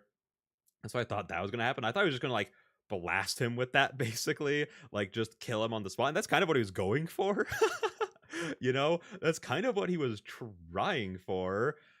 With saying his name, but as soon as like he started saying the name, that's where my mind started going. But it's like when it gets to, like big scenes like that, I don't like where it's like very like intense and you don't want to be taken out of it for like a moment. I like to try to not like interrupt things until I need to. Like the one exception I'll take is for like the big like scream for Ride with me like scooting back and everything, so I can actually yell it without like blasting the mic. Um, but like as soon as he started saying like his full name, I was like, oh no, oh no, Rise about to suck this man's spirit out of him. Oh my gosh. Which, granted, you know, kind of valid, you know. Like I'm not gonna judge him for it. I like it was kind of the same thought process as Francis. Like if Rye does this, Rye's never going to forgive himself. You know, like that was my thoughts exactly. So I'm like, oh, like he's so like it's such a valid like a reaction to what he's seeing, you know, and like what's going on. But Francis did like the right thing for both of them essentially. But now that also goes, oh no, now more people are gonna like probably hear about that. Granted, it is just like one obviously like deranged person, you know. So it's like it's probably not gonna like get too much traction that fast. But it's sort of like just like the spark of something. Because like people are already like, oh, like oh, Rye's so mysterious. He never takes off his helmet. And then like with someone saying stuff like that, people will be like, what are you talking about? Dullahans aren't real. But then people will start like looking into it and trying like harder and harder to like see him without his helmet on is like the way I'm like my mind's thinking the story is gonna go. I just don't hope. I part of me is like I kind of hope that doesn't push him into wanting to become like I'm sure like from his perspective it'll push him into wanting to become human because like he'll want to change so then France he can be with Francis and he won't have to like keep hiding himself and people won't have to like will stop like hounding him because he can just like let's say like if he's never like fully exposed before he gets his head he can just like take off his helmet and be like hey guys there's a lot of weird rumors about me look I'm just a dude. um part of me hopes he part of me hopes he doesn't do it though. Part of me really hopes he keeps like being a Dullahan essentially. You know, I hope that that's the way he goes.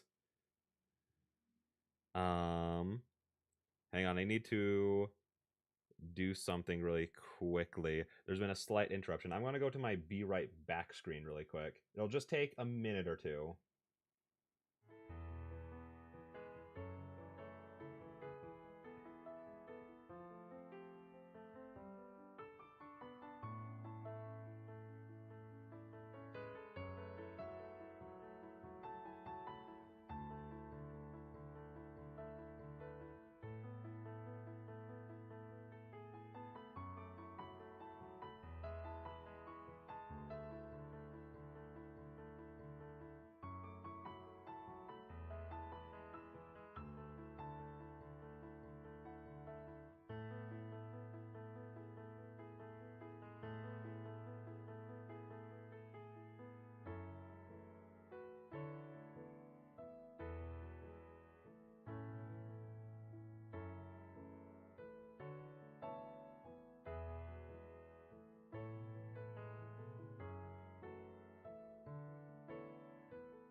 Okay, we do be back, I swear. Emergencies only happen when I'm streaming, SMH. I'm kidding, by the way. It's like, if the emergency happens, that obviously, like, takes priority over the stream. So I'm, like, super okay to take care of it. But yeah, no, everything's fine now. And I also got a little bowl of grapes, because I was like, I'm starting to feel a little hungry. I'll just have these to snack on while we read, because I want to keep on playing. But yeah, no, everything is super fine now. So yeah, with that being said, where were we? Also, I do love, like, listen. I would rather the emergencies not happen, obviously, but it also gives me an opportunity to use my be back shortly screen, which I love. It's super freaking cute. And added the I think I've added the artist who made it to my descriptions. And if not, I really need to. I also need to post about it. Just because the art's so cute. The art's so cute. But yeah, no, like, that scene was so good. Like, it just, like, I don't know. I feel like that's gonna, like, be like a huge, not like necessarily shake up to, like, the relationship, but just like it's just gonna cause, like, drama with, like, everything around them, essentially. Like, I'm really excited to see where it's gonna go. So I'm glad like kind of happened like when we got to like the end of what I was wanting to say about it. Anyways, I guess like we're gonna keep on going. When I open my eyes again, my surroundings are almost pitch black. What? Rye? As I slowly come back to, the pain all comes rushing back to me. Wincing, I reach my hand out and someone immediately wraps it in theirs. Don't push yourself too hard. You need to rest. The images of what happened earlier come flooding back, and I squeeze my eyes shut, as if to ward them off somehow. I'm so sorry. What are you apologizing for? This was all my fault. It's all my fault that this happened to you. I don't even know what to say. I'm so ashamed. After I talked such a big game about taking care of you, this happens less than a week after we move into our new place? His voice cracks. Is Rai crying? I can feel him trembling. I let you down. I don't even know how to face you after this. How can you ever feel safe again? Rai, stop. I feel like he's slipping away. I squeeze his hand with mine, tugging on his arm to keep him here with me, tethered to reality. It's not your fault. Don't make yourself the bad guy when there's an actual culprit out there who tried to stab me with a knife. He's not out there exactly. What do you mean? What? After I made sure you were okay, well, he's in the police custody now. He won't be bothering you ever again. Us? You mean, huh? He won't be bothering us ever again. Rai takes a deep breath but says nothing. Rai, listen to me. I'm listening. That was a really scary experience. I'm still shaking. I really thought I was going to die. No, stop. Just listen. I inhale slowly, filling my lungs with air and my heart with courage to say what needs to be said. I really did fear the worst, but despite the hopelessness of the situation, I knew somehow that you could save me, that you would save me. That's why I called out your name. And you know what? You did. You did save me, so please don't blame yourself. There's been times in the past when I almost called off our relationship. I was scared, uncertain, unwilling to make things work. But I think we're past the point of no return now. Slowly, I sit upright, propping myself up on the other elbow to rise. I pull my hand from Rai's hand just to free it so I can wrap my arms around him. Rai, I trust you. I love you, and as scary as that was earlier, it would be even scarier if you gave up on us because of it. Okay? Do you understand what I'm trying to say? Rai's always coming in clutch with romantic, emotional words. I have never been good at it, but I really want him to understand how I feel. Francis, earlier, when you went to the grocery store, did you choose to go by yourself because of me? Because it would be more trouble if I went with you? I can't exactly deny that. While it's true, I don't want to distract him from his work. The fact of the matter is, Raiza Dullahan. If he goes out there, he has to be wearing his helmet. And when he does that, everyone knows who he is instantly. I've accepted it, and I certainly don't blame him for it. but it definitely would have made a quick shopping trip into a huge pain if he'd come with. But if I admit that now after what happened... No, I was only buying a couple of things. I didn't want to inconvenience you over... You're lying. Rai visibly tenses. He seems to realize that he yelled out and then lowers his volume. You're lying. I know. It's me. You don't blame me, but it's still my fault. Rai, you don't want to let me go. I can't let you go either. Don't worry. What you're afraid of won't happen. I understand it would be worse if we were to just leave. If I were to just leave you now. I'm getting sad. I'm getting emotional, guys. Don't judge me. Even if it's for your own protection. Thank goodness. At least he understands that much. A wave of relief washes over me. You need to rest now, babe. You've had a rough time. I had a doctor, one of the folk, come earlier and take care of your wounds, but you'll still be pained for a while. I'm sorry. Rai, don't apologize. He gently pushes me down and tucks me into bed. Okay. That was my bad. Now sleep. After relief comes the drowsiness. As all that tension leaves my body, I start drifting off to sleep. If I were human, I could. If I were human, would it be alright for me to stay by your side? Oh, it's been a whole month. Oh my gosh. I was about to, like, dog, I don't want to change himself, but I feel like, I don't know. I feel like that's just what's gonna happen. Oh. I'm leaning away from the mic so you guys don't hear the chewing of the grape. I'm sorry.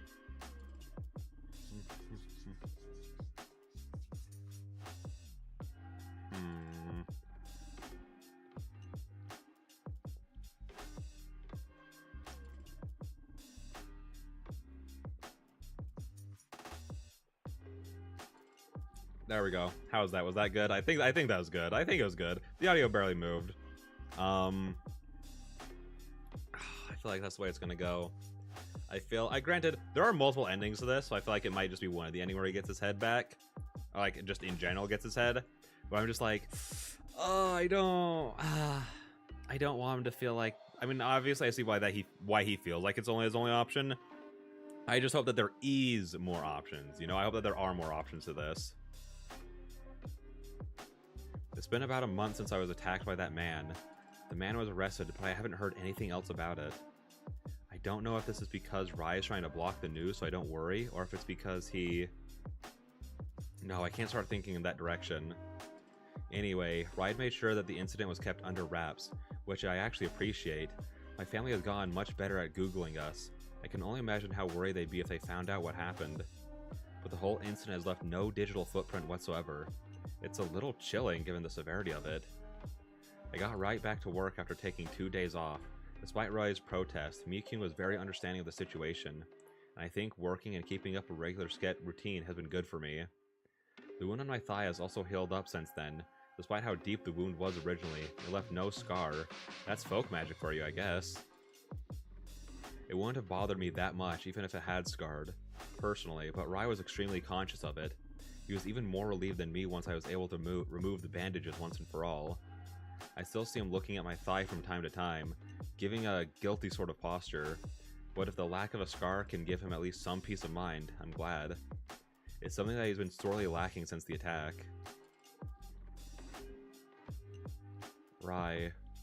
He hasn't been himself lately. That's the only way I can put it. He's become very clingy and highly reluctant to let me go anywhere myself. I can't imagine how terrifying that was. Because, like, I don't know. He was clearly so worried about her before, and he clearly wanted to go with her so bad. And then she went by herself, and then she got attacked for being, like, in a relationship with him specifically, you know? So I'm like, I can't imagine how that feels, dog. I mean, that makes sense. That much makes sense given what happened. But I was already being driven and escorted to work even before the attack. Now Rai hardly wants to let me get out of his sight. He sleeps even less than he did before and hasn't left K-City once in the last month. Normally that would make me pretty happy, but now I don't know. Virgil's worried about him. I'm worried about him. We understand why he feels this fear and anxiety, but things can't go on like this. Rai is not happy anymore. He's not able to move on. He's sorry and sad all the time, and it breaks my heart to see him like this. The two of us are sitting on the couch. The TV is on, set to the local news station, but neither of our minds are on it. Lately, it's always been like this. It feels like we're constantly walking on eggshells around each other, yet we can't bear to be alone either. On TV, the newscaster says, "This year's Halloween is looking to be a very cool one here in K-City. Any monsters and ghouls planning to be roaming around for tricks and treats better bundle up next week." Shit. With Halloween so soon, it's just made Rai's mood dampen even more. It's just made Rai's mood dampen even more. The word monster, which gets thrown on a lot this time of year, will easily send him into a depressive spiral. I changed the channel, but the damage has already been done. Even when it's not Halloween yet, there's already a monster right here. Right, don't. I rest my hand lightly on his arm, but he shrugs it off. I already know what you're going to say, but what other word do you use for someone who can kill someone just by opening their mouth? But you didn't kill him. I would have if you hadn't stopped me. I wanted to rip him apart, and some dark part of me still wants to. I've lost track of how many times we've had this exact conversation. Part of the reason why I've been able to get over the trauma so soon is that I can see just how deeply affected Rai has been. When you see someone feeling even worse than you, it spurs you on to recover faster. At least that's how I felt about it. But as I've recovered, Rai's just gotten worse and worse. He's in a mental state, and that's affecting every aspect of his life. The worst part is, I don't know how to help him. I feel so helpless. One evening on my day off, I suggest that we go out to eat for a change of pace. I'm not expecting Rai to agree since, well, he's been so paranoid lately about us going out, but he surprises me with a flat, sure. My heart flutters with hope. Maybe he's finally starting to heal. Rai makes a call to Leaf plus Jar to make a reservation, and then once it's close enough to our time slot, he drives us over. The thing about having a regular restaurant that we go to is that since we're going to the same place again and again, you can't help but remember the last times we were at this place once you're there. I struggled so hard with that sentence. If there are pleasant memories, then that's great, but this can also provide a sharp contrast to how we're feeling right now in this new moment. Last time it was my birthday, and we were sharing a sweet dinner together, but now... I thought maybe it would be better since Rai actually agreed to go out for a change, but... Nope. You'd think we were having a cold war with the way things feel between us, but Rai's problem isn't with me, it's with himself. That's what makes this so hard. I've tried to be positive, I've tried to be supportive and say the right things, but nothing helps. Yeah, no, that's like... It's a lot harder, at least in my experience and like my personal opinion, to like help someone when like they think that they themselves are the issue, because it's really hard to convince someone that they aren't, especially when the other person feels like they have like solid evidence to prove that they are. Like in Rai's mind, even though again like Francis in no way like blames him, like Rai will like internalize that as like evidence of like him being a Dullahan is like causing like this all to happen because of who he is, like causing all this to happen to Francis. So like, how do you talk someone out of something when in their head they have like cold hard proof of it, you know? And then I can't imagine how like yeah, like it's obviously like very, very hard for Rai, but it can't be easy for like Francis either, who obviously was the one who got attacked. But like she said, she kind of like has recovered and like pushed through it. But it's also like very hard to always be positive and always try to be supportive when someone's just so down. So the fact that she's still trying is like, thank you so much for like just doing that. Like that's awesome. But like I don't know how I would, like if I was in like her place, like how would I get Rai to like see himself differently, you know? Because it's always been like something he's like had as a part of his character, and it's just been exacerbated by like what happened that day, you know? So I'm like, oh, I am not envious of your situation, Francis. I'm not at all. I keep asking Jenna and Virgil for advice, and both of them have been saying to just be patient. Give Rai some time. Give Rai some space. And I am. But is that enough? Is there more I could be doing? Is this all... Is this in... Is all this in some twisted way my fault? No, and you can't blame yourself. That'd be doing exactly what Rai is doing, and you can't fall into that too. Francis? Huh? Oh, he's speaking to me. I'm sorry. Don't apologize. Please stop apologizing. But before I can say that, Rai goes on. I know I haven't been the best boyfriend lately. I had a lot to process after what happened. It means so much that you didn't push me, that you gave me time to think things through. I really needed that. And now I think I've come to understand something. Oh, this is good, right? I hope. I've decided that I'm going to find my head. Oh. Oh, wow. That is not what I thought he would say. I've had it with feeling so powerless, with not being able to stay by your side. If I become human, we could just be a normal couple. Anytime you had to make a trip to the grocery store, I could throw on a pair of sunglasses and a beanie and go with you. That simple. He sighs. I would have had to feel like a monster with a person's life or death, on the tip of my tongue. Not anymore. But you said that you're proud of being a Dullahan. You never cared about becoming human before. I know, but right now, being a Dullahan doesn't make me feel proud. I somehow feel useless and dangerous at the same time. It's okay. I have clues, remember? I've got my prophetic text. Look, I've read your prophetic text. I feel I have to admit this. It's a jumbled mess of metaphors. Can you even find your head just with those words? It doesn't make any sense. I don't know, but I have to try. Wait, no, that's not good enough. I will find it. And then if I become human... Oh, I don't know. I don't know, dog. 'Cause, like... I don't want to tell him that this is the answer. That the deepest part of my heart, I don't want him to feel like he has to change. And again, I know he feels like he has to. I just don't want him to. But he's also real. I don't feel like he is rushing into this decision. Like, he's been thinking about this for over a month. You know, like, that's like, knowing how it is to be in like that kind of like dark headspace, like that's probably like all that's been going through his mind. It's not like he's been like thinking about like on and off kind of thing for a little while now. It's like it's probably just been like consuming his thoughts for the past couple of months. Like, not the past couple of months, but the past month. So I'm like, I don't think he's rushing into a decision. I also don't want to say I think this is the answer, though. I feel like I'm stuck between a bad option and an equally bad option. I don't like this. I don't like this.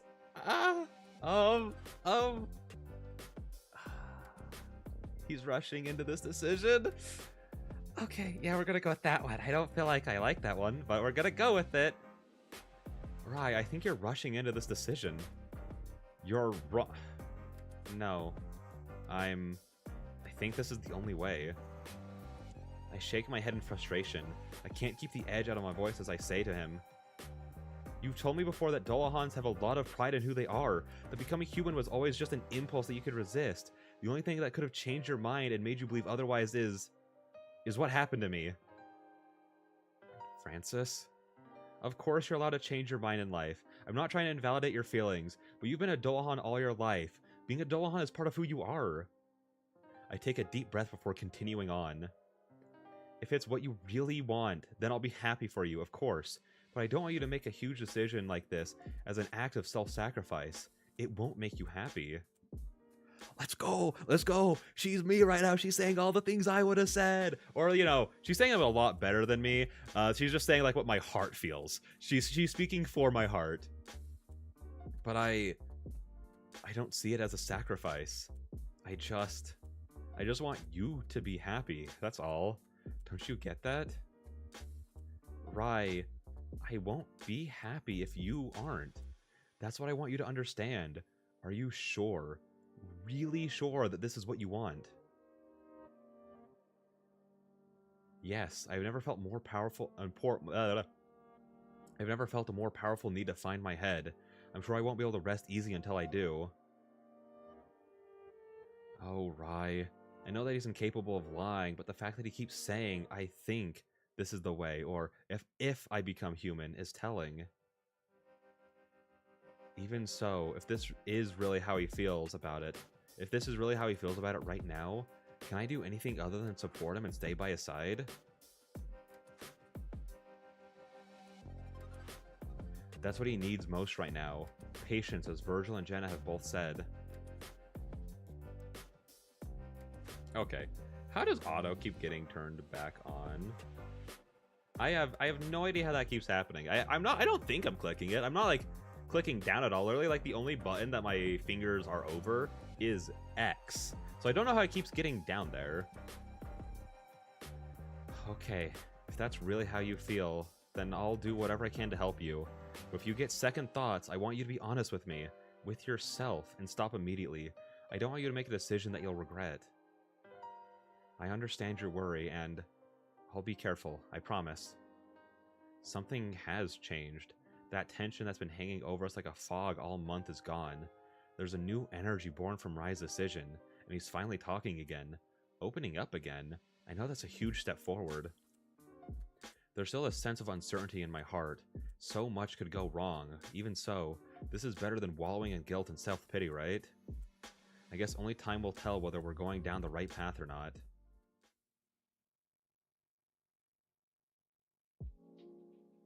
After discussing things with Rai, I spent the last couple of days taking care of personal business. There's no way I can let Rai handle this on his own. Not when I was such a big factor in his decision. I'll stay by his side and do whatever I can to help. Two heads are better than... scratch that. Anyway, I have no idea how long this will take. Given how vague the clues are and how few Dullahans have ever successfully found their head, I have a feeling we'll be at this for a while. I do love the idea that they're like actually like setting it up to be like, hey, we're gonna go on a head finding road trip. I'm very happy with this. I'm very happy that that's the way that we're going with this, because that's exactly what I wanted. So you're really leaving, huh? Yeah, it looks that way.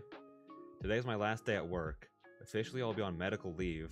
I had wanted to quit, so I wouldn't inconvenience the library so much. But Mi-Kyun convinced me to stay for as long as I could. After 12 weeks, though... Oh my gosh, I didn't even realize what day it was. It's one day before my birthday, oh my gosh! That leave will run out, and if I'm still gone, I'll have to resign. I feel like 12 weeks is both a long time, yet not. Something as dramatic as finding a Dullahan's head feels like it would take years, doesn't it? But I appreciate Mi-Kyun's effort to keep me on. It's nice to know that I might still have a job to come back to. Come on, don't worry so much. We'll be able to hire a part-timer or two to cover for you in your absence. Or maybe we could just take on some more volunteers. I feel like the city will prefer volunteers. Anyway, you just do whatever you have to. Thank you so much for everything, Mi-Kyun. It's too bad Jenna's not working today. Yeah, I already talked to her about this though. I'm planning to meet up with her this weekend. That's good. If you just left without telling her anything, she'd be pissed. I do feel a little bad for lying to Mi-Kyun. I couldn't very well tell her the real reason why I'm accompanying Rai, so I said that my mom had a medical condition flare-up and I have to take care of her. Under the circumstances, that was the best explanation I could give, and my mom's willing to corroborate my story. I couldn't use Rai as an excuse since he's not legal family to me. Is that how that works? If you're taking medical leave to take care of someone, that has to be like biological family? Or legally family, sorry. Weird. I know I have no choice, but I still feel bad about it. If I make it back before the 12 weeks are up, I'll definitely work my ass off to make up for it. Thanks so much for agreeing to take care of them, Jenna. Of course, anything for my bestie. Besides, I get to live rent-free in your condo while I look for a new place. You're doing me a favor too. Jenna's on a break with her girlfriend. She had originally wanted a clean break, but was convinced to make it temporary. I have a feeling they'll reconcile, but she insists that she's moving out and will be happier on her own. Her girlfriend strong-armed her pretty easily before, though, so I don't generally put too much stock in Jenna's insisting on anything. Well, whatever the case may be, I think a little time apart for her to think will do Jenna some good. I gave her a key to our place so she can come in and take care of the cats, but I've told her it's totally fine for her to just stay here. It's not like anyone else will be using the place. Just try to not throw any wild parties while I'm gone. Oh man, that's gonna be tough.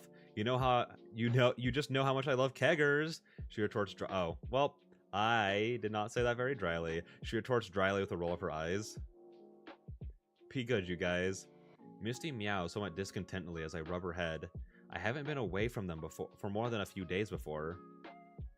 Cream nudges the back of my thigh with her head, and then rubs herself all over it. It's a reassuring gesture, but I can't help but feel lonesome already. On the far end of the couch, Phaeton seems to be sulking. I think he's known for a while that we're leaving, and hasn't quite forgiven me yet. As we've been reading this, I've just been imagining, like, what their chapter is going to be like. I'm sure that they have a chapter about her being gone, and it's just going to be all just filled with just dramatic betrayal talk. I take the initiative to go up to him and scratch the top of his head. I really give him a good petting, if I do say so myself. He still looks unhappy somehow, but eventually nuzzles my hand in acceptance. I hope. Oh man, I'm really gonna miss them. Ready to go? I think so. Jenna, just text me if you think of anything else you need for the cats while we're gone. Even though it was hard, I gave Jenna the same story that I gave Mi Kyung about having to take care of my mom. I trust Jenna, but Rai's secret isn't mine to tell. And, well, it's a sensitive time for him right now. Oh, speaking of which, Rai pulls a card out of his pocket and hands it to Jenna. It's one of those Visa gift cards. You can use that to buy them more food or whatever. There should be more than enough money on there to last at least a couple of months. I read that as moments. That's very much the opposite. But yeah, just text Francis if it runs out. Oh, wow. Yeah, okay. Don't worry, your babies are in good hands. It just occurred to me that this is the first time Jenna and Rai have met. Well, okay, I kind of assumed that, like, after months of, like, dating and, like, living together now, they would have met at least one time before this. So, like, that was, like, generally like a, wait, really? Really, this is the first time? Also, I put on my glasses with my eyes to start, like, squinting a little bit more than usual. I apologize. Oh, this looks so much better. Oh, wait. She's being awfully blasé about it for the most part. I wish I'd have that level of composure. I know they are. Thanks again, Jenna. Yeah, I know. I'm wonderful. Now you two better go. You're gonna miss your flight. After gathering our bags, Ryan and I say one last goodbye, and then I say one last goodbye to the cats, and then head on out. The two of us are headed to New York. Virgil's picking us up in his fancy car and everything. Evidently, Dryden's going to have one more concert before they go on break from performing. Not that it's a competition or anything, but I'm certainly not the only one who has to worry about my job being in jeopardy while I'm away. Being a pop star is tough. If you drop off the radar for too long, people will start to forget about you. That being said, Rai's going to put the finishing touches on a couple of songs so that Dryden can keep releasing singles here and there while we're gone. I don't think Rai could devote himself to this quest if he had any lingering worries about Dryden. His music means so much to him. Rai helped me expedite getting a passport so that we can go to Europe, if needed, he said, but I think it's an inevitability. John Dryden was British, so it stands to reason that we might find more things connected to him there. It'll take a couple of weeks for my passport to arrive, giving us some time to do more research and for Rai to finish whatever he has to do for Dryden. The flight is tense, to say the least. There's an awkward silence between Rai and me. I wish there were words I could say that would make this easier somehow. What life experience could possibly have prepared me for this situation? Even though I don't quite know what to say, I take Rai's hand in mine and give it a gentle squeeze. I see him flinch, startled, but then his mood stabilizes and he squeezes back. It'll all turn out okay, you know? And even if things don't go the way you want, I'll be with you, I say to him, meaning every word. Thanks, babe. I'm just nervous. I feel like I don't even know where to begin. I'm scared I'll just screw everything up. All we can do is try our best. Let's leave the rest up to fate. And, I don't know, the Dullahan gods? Rai laughs at that before saying something about how Irish mythology doesn't quite work that way. I know that all this doesn't sound like me. Noah would be laughing his ass off at me if he were here. But for once, I'm actually not forcing myself to sound positive. I really don't know if Rai is going to be able to find his head. I don't know if it's really the best option, even if he does. All I can do now is support him, and I'm more than happy to do that. I just hope it's enough. After picking up our luggage and leaving the airport, I spot a fancy-looking red car idling in the pickup lane. Rai starts walking up to it, but I pause. That car looks different from the one he drove before. How do you know it's Virgil? Look at the license plate. I do, and I realize it says Hottest One on it. Okay, yep, that sounds like him alright. Only Virgil would go through the trouble to specifically have a California vanity plate so that he could spell that with 8 characters. Also, he needed a 4-seater to accommodate us both, so he couldn't drive the Bugatti. Oh, right. Otherwise, we'd be in the limo like last time. Not that this sports car is any more low-key than a limo, but we'll take what we can get. The trunk pops open right as we approach the car. You know, suddenly I feel like the glasses didn't help my reading comprehension all that much.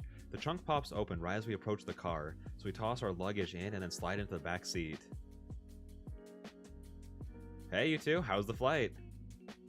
It was alright. Quiet. Ellipses. Yeah, I'll bet. Virgil sighs and combs his hand through his almost white hair in mild agitation. Come to think of it, I never thought about what a strange color Virgil's hair is. I wonder if it's natural or maybe just a siren thing. I forgot that he was a siren too! Oh my gosh, thank you for reminding me, Francis. Rai is sitting in the backseat with his fingers interlaced atop his helmet resting in his lap, his torso facing the car door as if he's staring out the window. I gently poke him, which finally provokes a response. Sorry, Rai trails off for a moment, then coughs up before continuing. I didn't mean to say coughs up, but, you know, it works. Thanks for picking us up. The flight was fine. Glad to hear it. You guys want to grab something to eat? Sounds great. We soon end up at Virgil's restaurant. After our food is ready, the staff leaves for the night, which affords our group some privacy. We've done this whole song and dance before, so I'm much more at ease this time around. So, what are your plans? How long are you going to be in New York? After the concert, you mean? Obviously. Another week or two. Another week or two? Rai responds vaguely. He's clearly a million miles away right now. I guess I should step in. There's another reason we're in New York. It has the largest public library in the country. Ah, gotcha. Doing some research then? That's the plan. How very conveniently matching to your specific skill set, Francis. You know what? I'll say it's fate. Womp womp, it's fate. I know, right? It makes me feel like I'm meant to be here at Rai's side, helping him in all this. It's like fate. After the concert, we'll be in full-on investigation mode. I don't even really understand what it is we're supposed to be researching, though. It's not like we're going to flip to a page of a book and it'll say, to find Rai's head, go to the place marked with an X on this map, will it? Rai knew his prophetic text by instinct. Maybe when he reads clues, he'll feel... I don't know, something more than I did when I was reading it. I haven't even asked Rai if he's read the text before. There's a wall between us when it comes to this topic. I don't think either of us wants to be the one to bring up how foolhardy this whole endeavor is.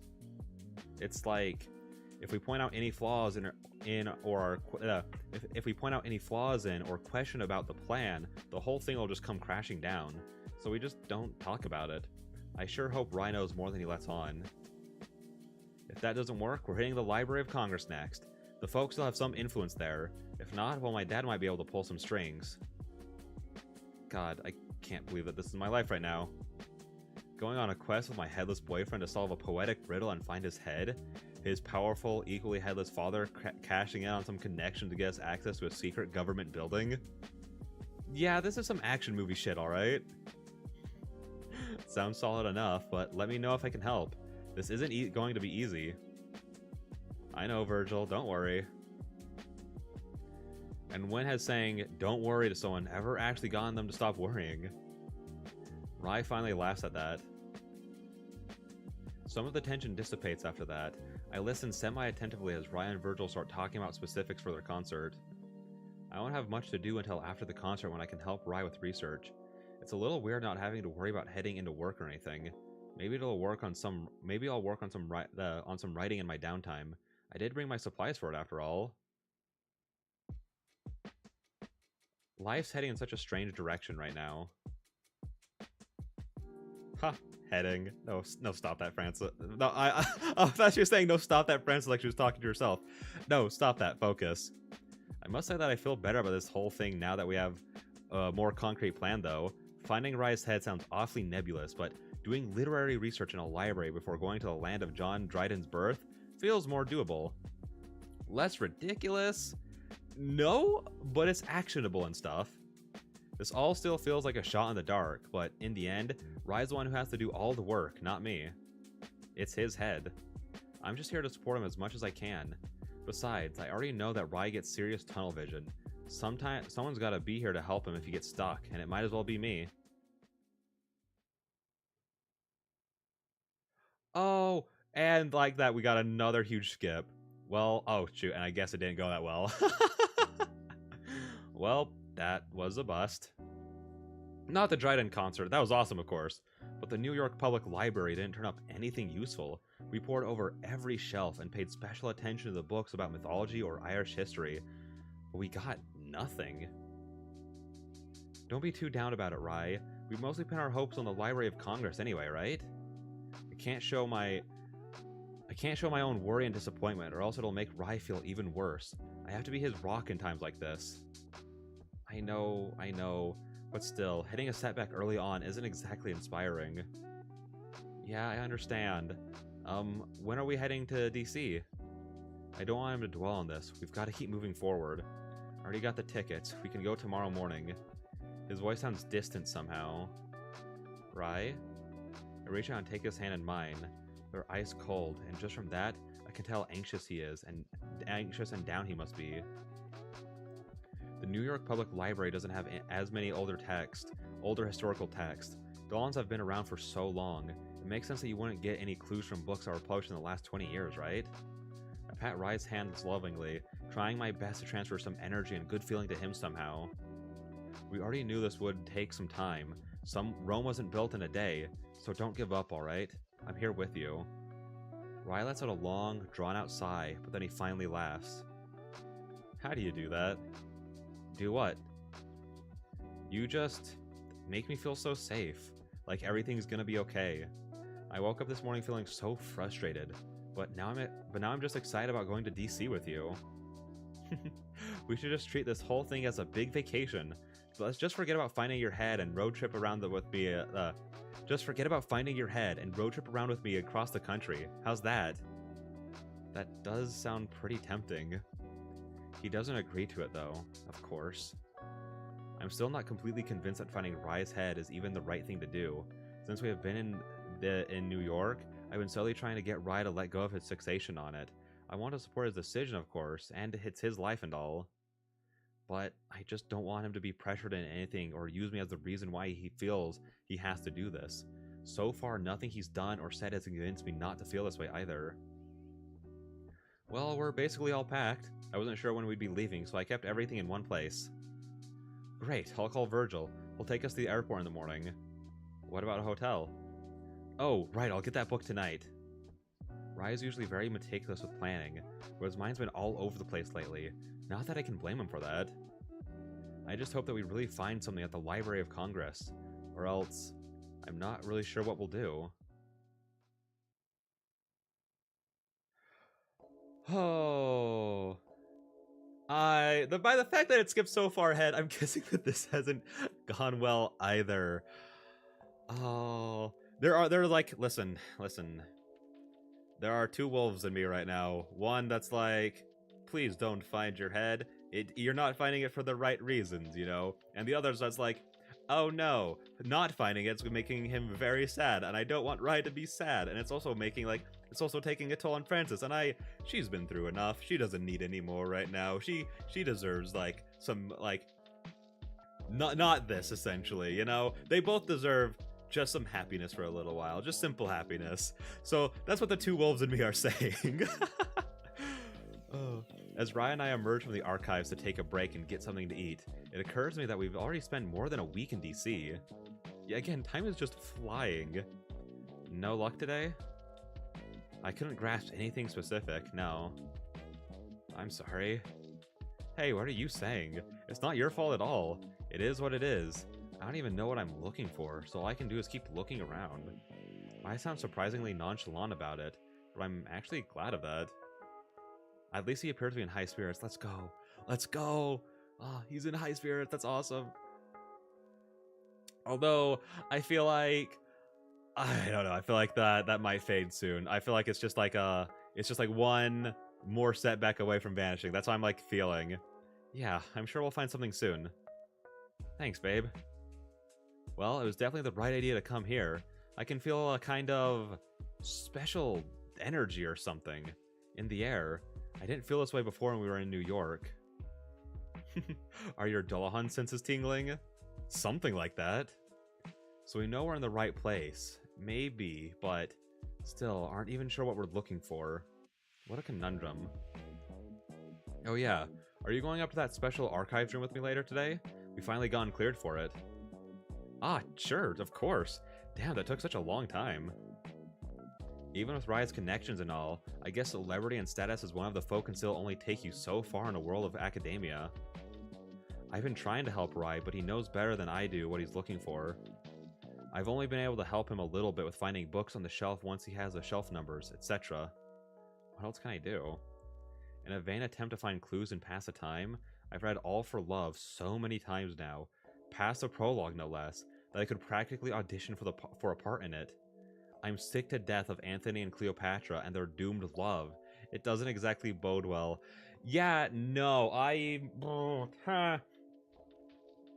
part of me feels like it's like, it could be like a self-fulfilling prophecy route, almost. Like, Rye's going to, like, get so fixated on understanding this poem and, like, where his head is because of it, that it's actually going to, like, end up, like, ruining their relationship. And, like, that part does, like, it has me, like, worried, like, oh, please don't let that be what's happening. If it truly wasn't random happenstance, whoever decided on being Rye's prophetic text sure has a strange sense of humor. Meanwhile, Rye's been looking at old artifacts related to the Irish living in America, things like that. The older the better. Rye insists he's on the verge of a breakthrough. For the sake of his own peace of mind at least, I hope he's right. Maybe it's wishful thinking on both of our parts, but I do think that it's just a matter of time until we find something and are able to move forward.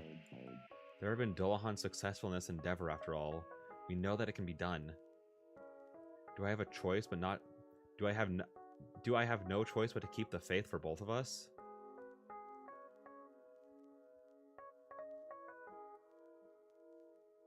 After grabbing a quick lunch to regain our energy, we're led into special archives inside of the Thomas Jefferson building. This is a librarian's dream. I never thought I'd be able to come here. There are books in here that predate the founding of this country. The air just feels different. It's like we're in a liminal space. This might be the closest I'll ever come to feeling that same Dullahan sense that Rye did before. Anyway, it's the perfect spot to find something old and magical.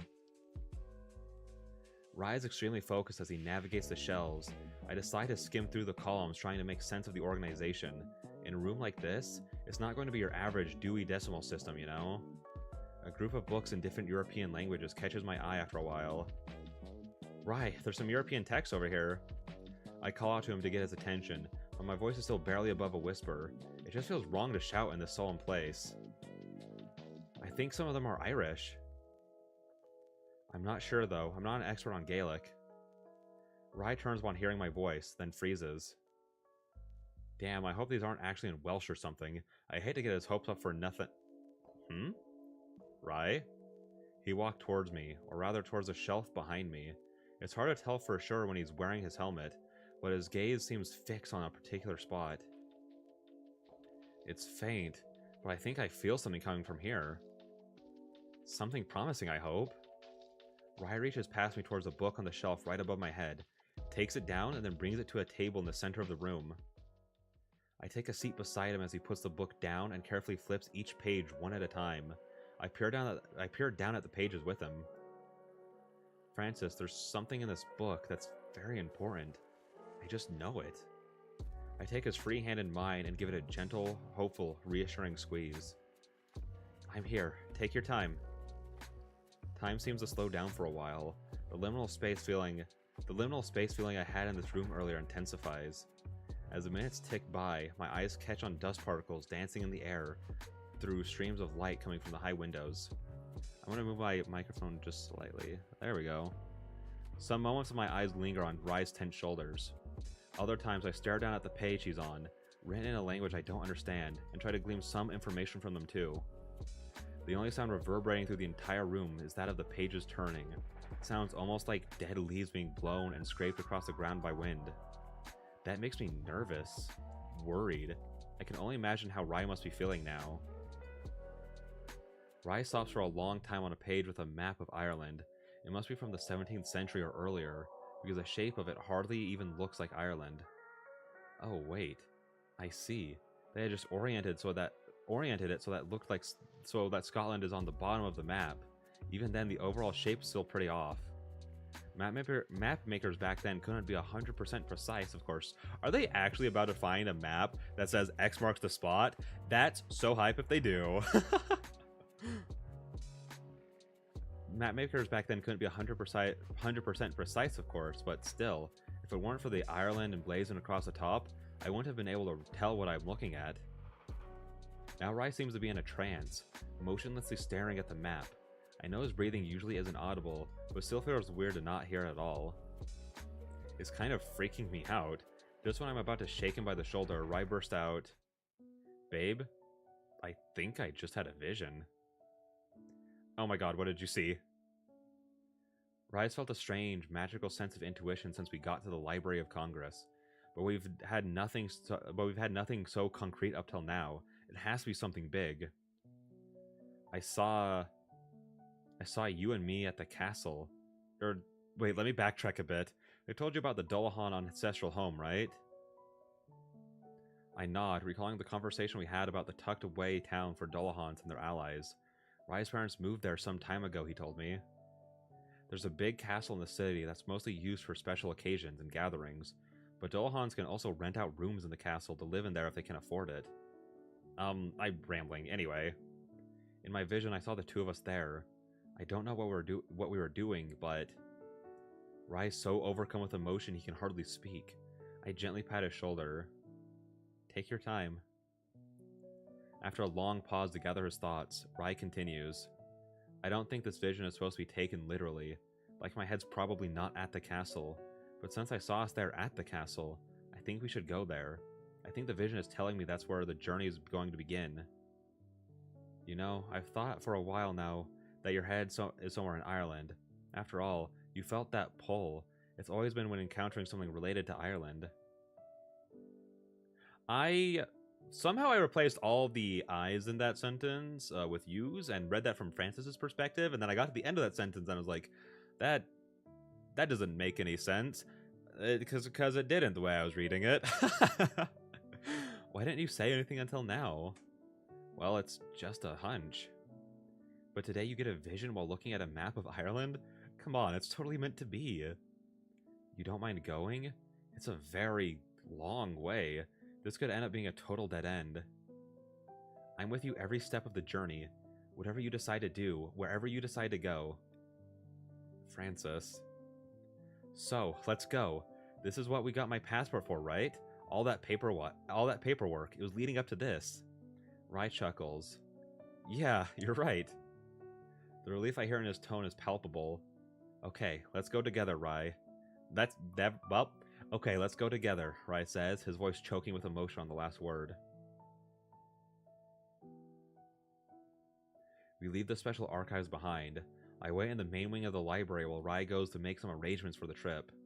I've never left the country before, but from the beginning, I kind of knew we'd have to go to Europe at some point or another. I hope that all this time spent researching has given Rai a chance to come to terms with everything. Have I come to terms with everything? Are we making the right choice, going to look for this head? Is it right for Rai to leave his life as a Dullahan behind to become human? For me? Francis? Huh? I've been calling your name for a while now. We're good to go. Oh, okay, gotcha. Sorry, I was just lost in thought there. Is everything okay? Yeah, I'm fine. Just tired, I guess. And sorta anxious, excited about the trip, of course. I hope we find what you're looking for over there. Me too, Francis. I'm so glad you're with me. I couldn't have gotten this far without you. Oh, hello, Plastico, and your little dancing maid emoji. How's it going? How's it going? It's been a while. How's life? How's it going? It's been a while since we talked. You know, not like since like yesterday. Oh, I'm gonna have a quick grape right now. Oh. Just because I am hungry.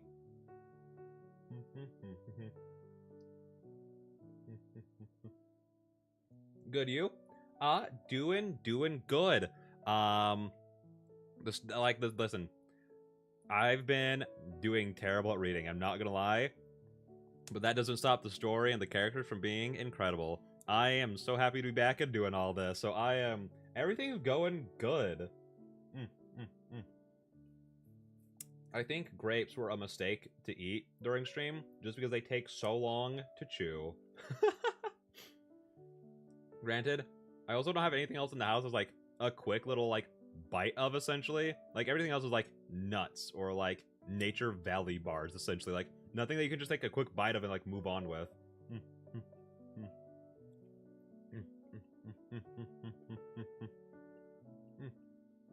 I'm trying to finish it. I'm sorry.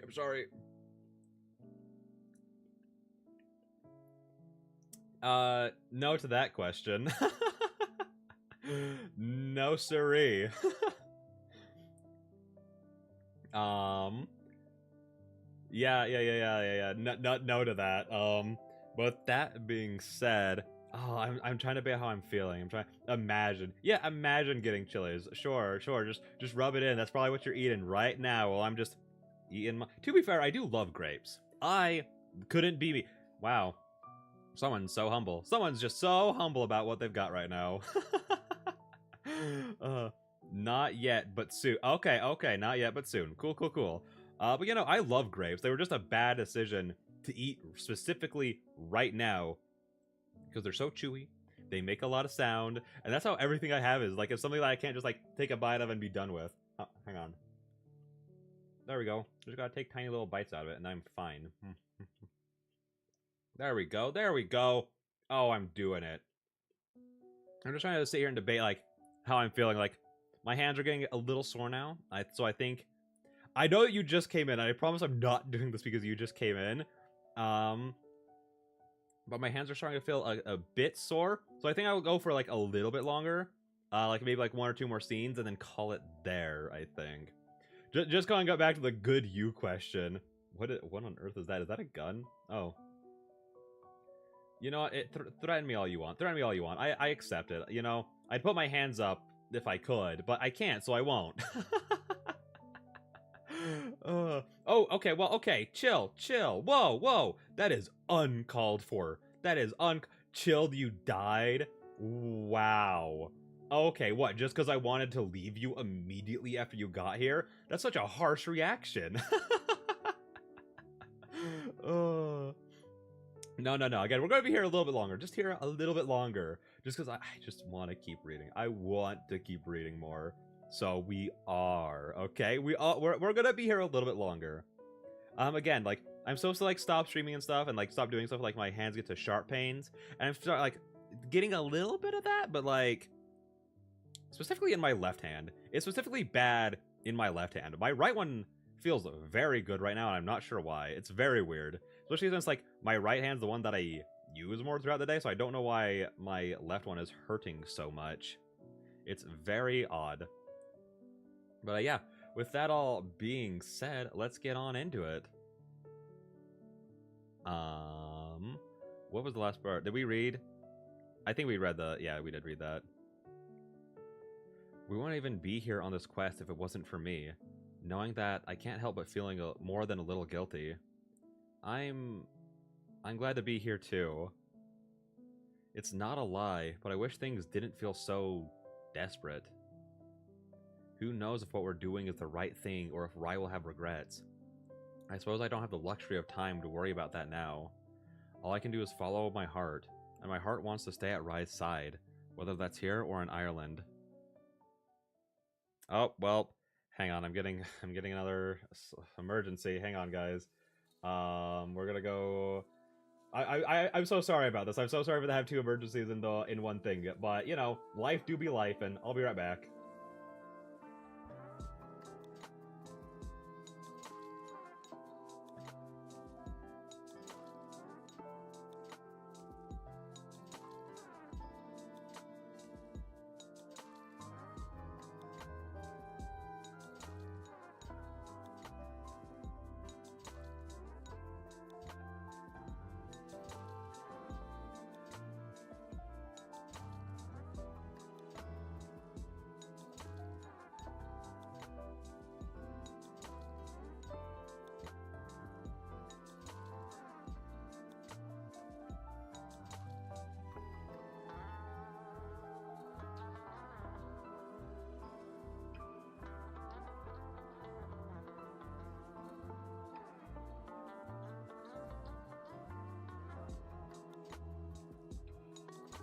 Okay, and we're back.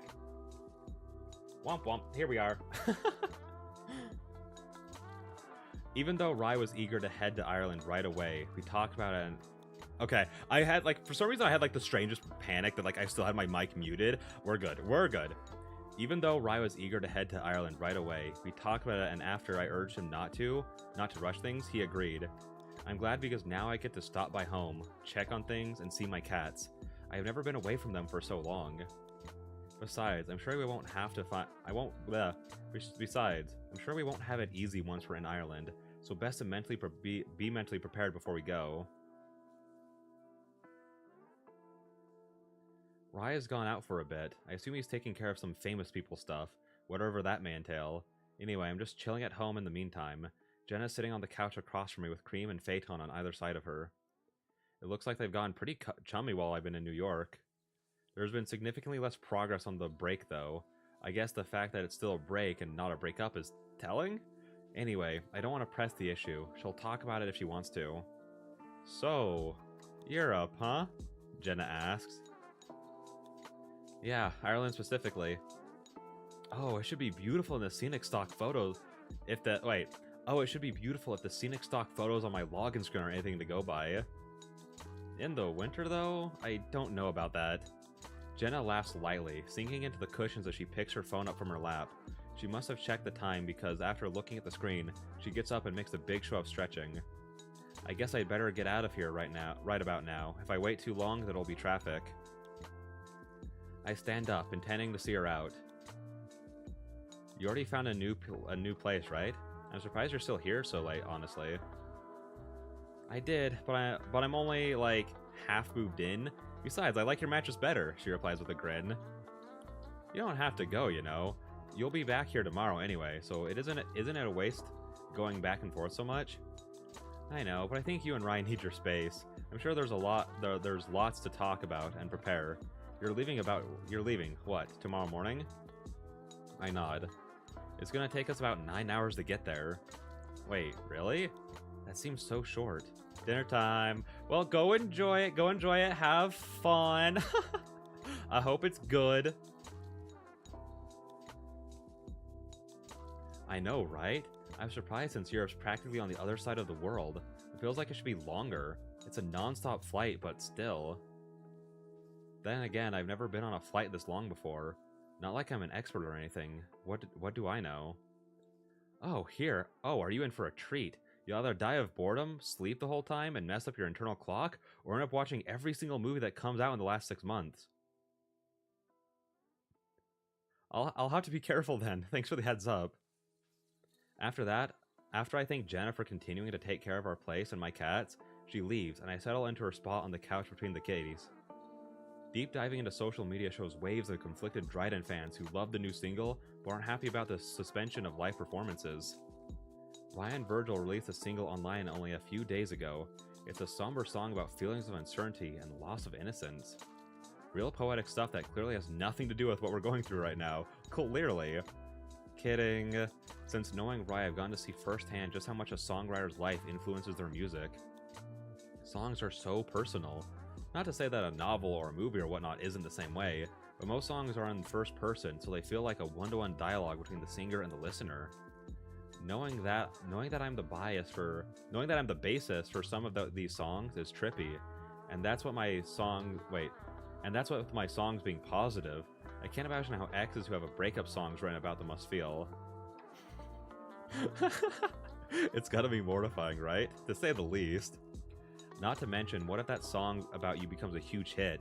Then you've gotta walk into department stores and coffee shops hearing someone singing on the loudspeaker about how much of a douchebag you are. This sort of thing is what drives people to going to therapy, I guess.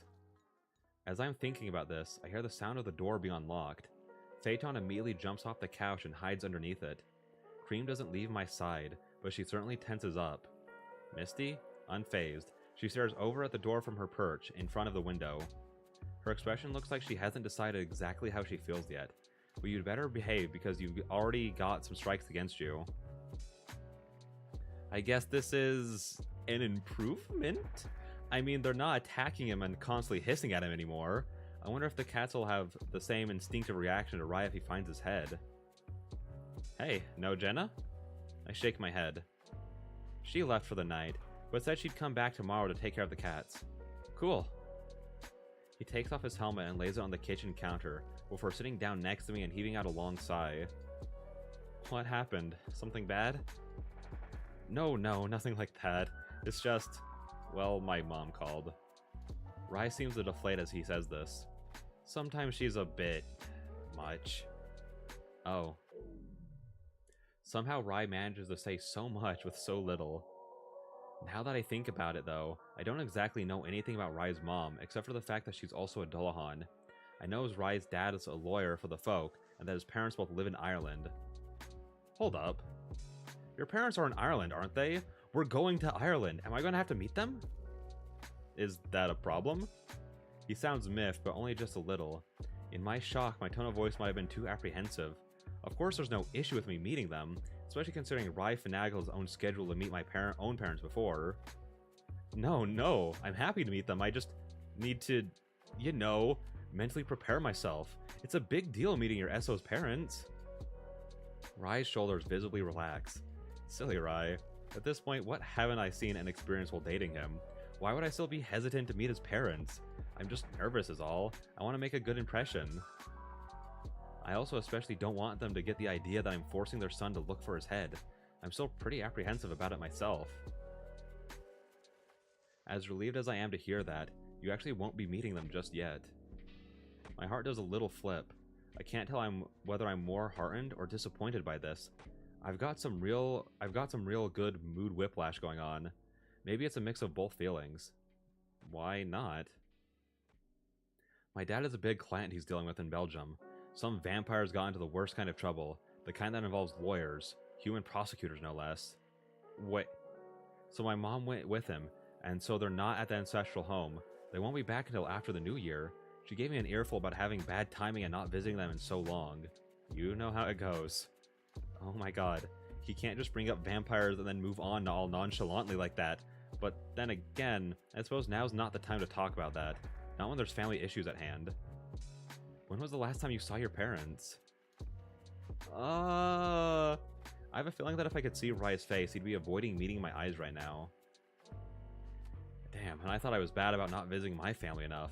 If he knows that about me and is still not answering, it must have been even longer since he last saw his own mom and dad. Well, we have no idea how long it'll take to find your head, right? So who knows? We might be in Ireland long enough to see them. December's just around the corner. It would be nice if we could. Just so you know, it's not like I'm actively avoiding them or anything. I've just been busy, but Mom's still really not happy about me being in the public eye and all that, and I might have purposely not returned some of her calls. I get it. Really, I do. Almost better than anyone, you know that.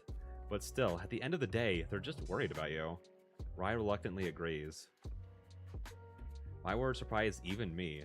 I know I'm partially just returning Rai's words back to him, but the fact that I can feel this way about my family now is thanks to Rai supporting me through those times earlier in the year, so I hope he can comfortably face his family too. Anyway, since our flight's in the morning, we decide to call in an early night and head to bed, each with different things weighing on our minds. And I think with that right there is probably a good way to end it. I was going to try and do some cat stuff, but again, my wrists are like starting to hurt like just a little bit too much for me to want to keep going. Well, to where I should stop essentially, like where my wrists are at. So yeah, with that being said, like we're gonna stop there. But I'm really excited to be back and to be back, not only back to streaming, but back to like the head well lost and everything like that, because it's just so good. And even though I'm sitting here like super worried and emotional about Rai and everything he's going through, I'm just like, but it's so good. It's so well written though. And like, oh, everything just so feels so like visceral with what he's feeling and like what happened through it all.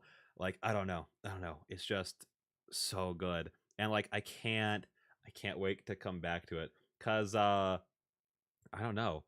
I feel like we're like getting close to like something big. Like with like there being multiple endings, I'm sitting here like I feel like I always get the bad ends, so that's what has me like apprehensive, but also excited because I'm like, hey, listen, again, I feel like I've been the best girlfriend that this Dolhan could have, or at least as good as I can be. So I'm doing my best. So I hope gonna get a good ending. I'm just scared of not. I'm just scared of getting a terrible, terrible ending. But I'm sure, like, listen, if Without a Voice is anything to go by, even the bad endings are still going to be like very entertaining. Though I just got to compare it to that. That was just a ton of great endings. Even the bad ones were still super interesting. Even if they made you uncomfortable, they were still super well written and interesting to read through. So I'm like, I'm apprehensive about that. But like, I don't know. I'm also just excited to like do it more next week, just because I'm like, I just want to keep reading. I just want to keep reading. Like, I know that my reading hasn't been great this stream. I've been all over the place a little bit with like the couple of like stepways that I had to do, eating in the middle of it. It's just been a real casual time. It's just been a real casual time for me at least. But like, I just want to keep reading. I just want to keep reading this novel. That's how I felt about summer yesterday. Was, oh, I'm so excited to be back to streaming. And if like my head was working and I wasn't like fading in and out, I was like, oh, I could read this for like another couple hours. And that's how I'm feeling about this. I'm just, again, so happy to be back. But with that all being said, thank you so much to everyone who came out tonight. Thank you all who are watching this in the future if you do. With that being said, I'll see you all in the next one. Bye bye.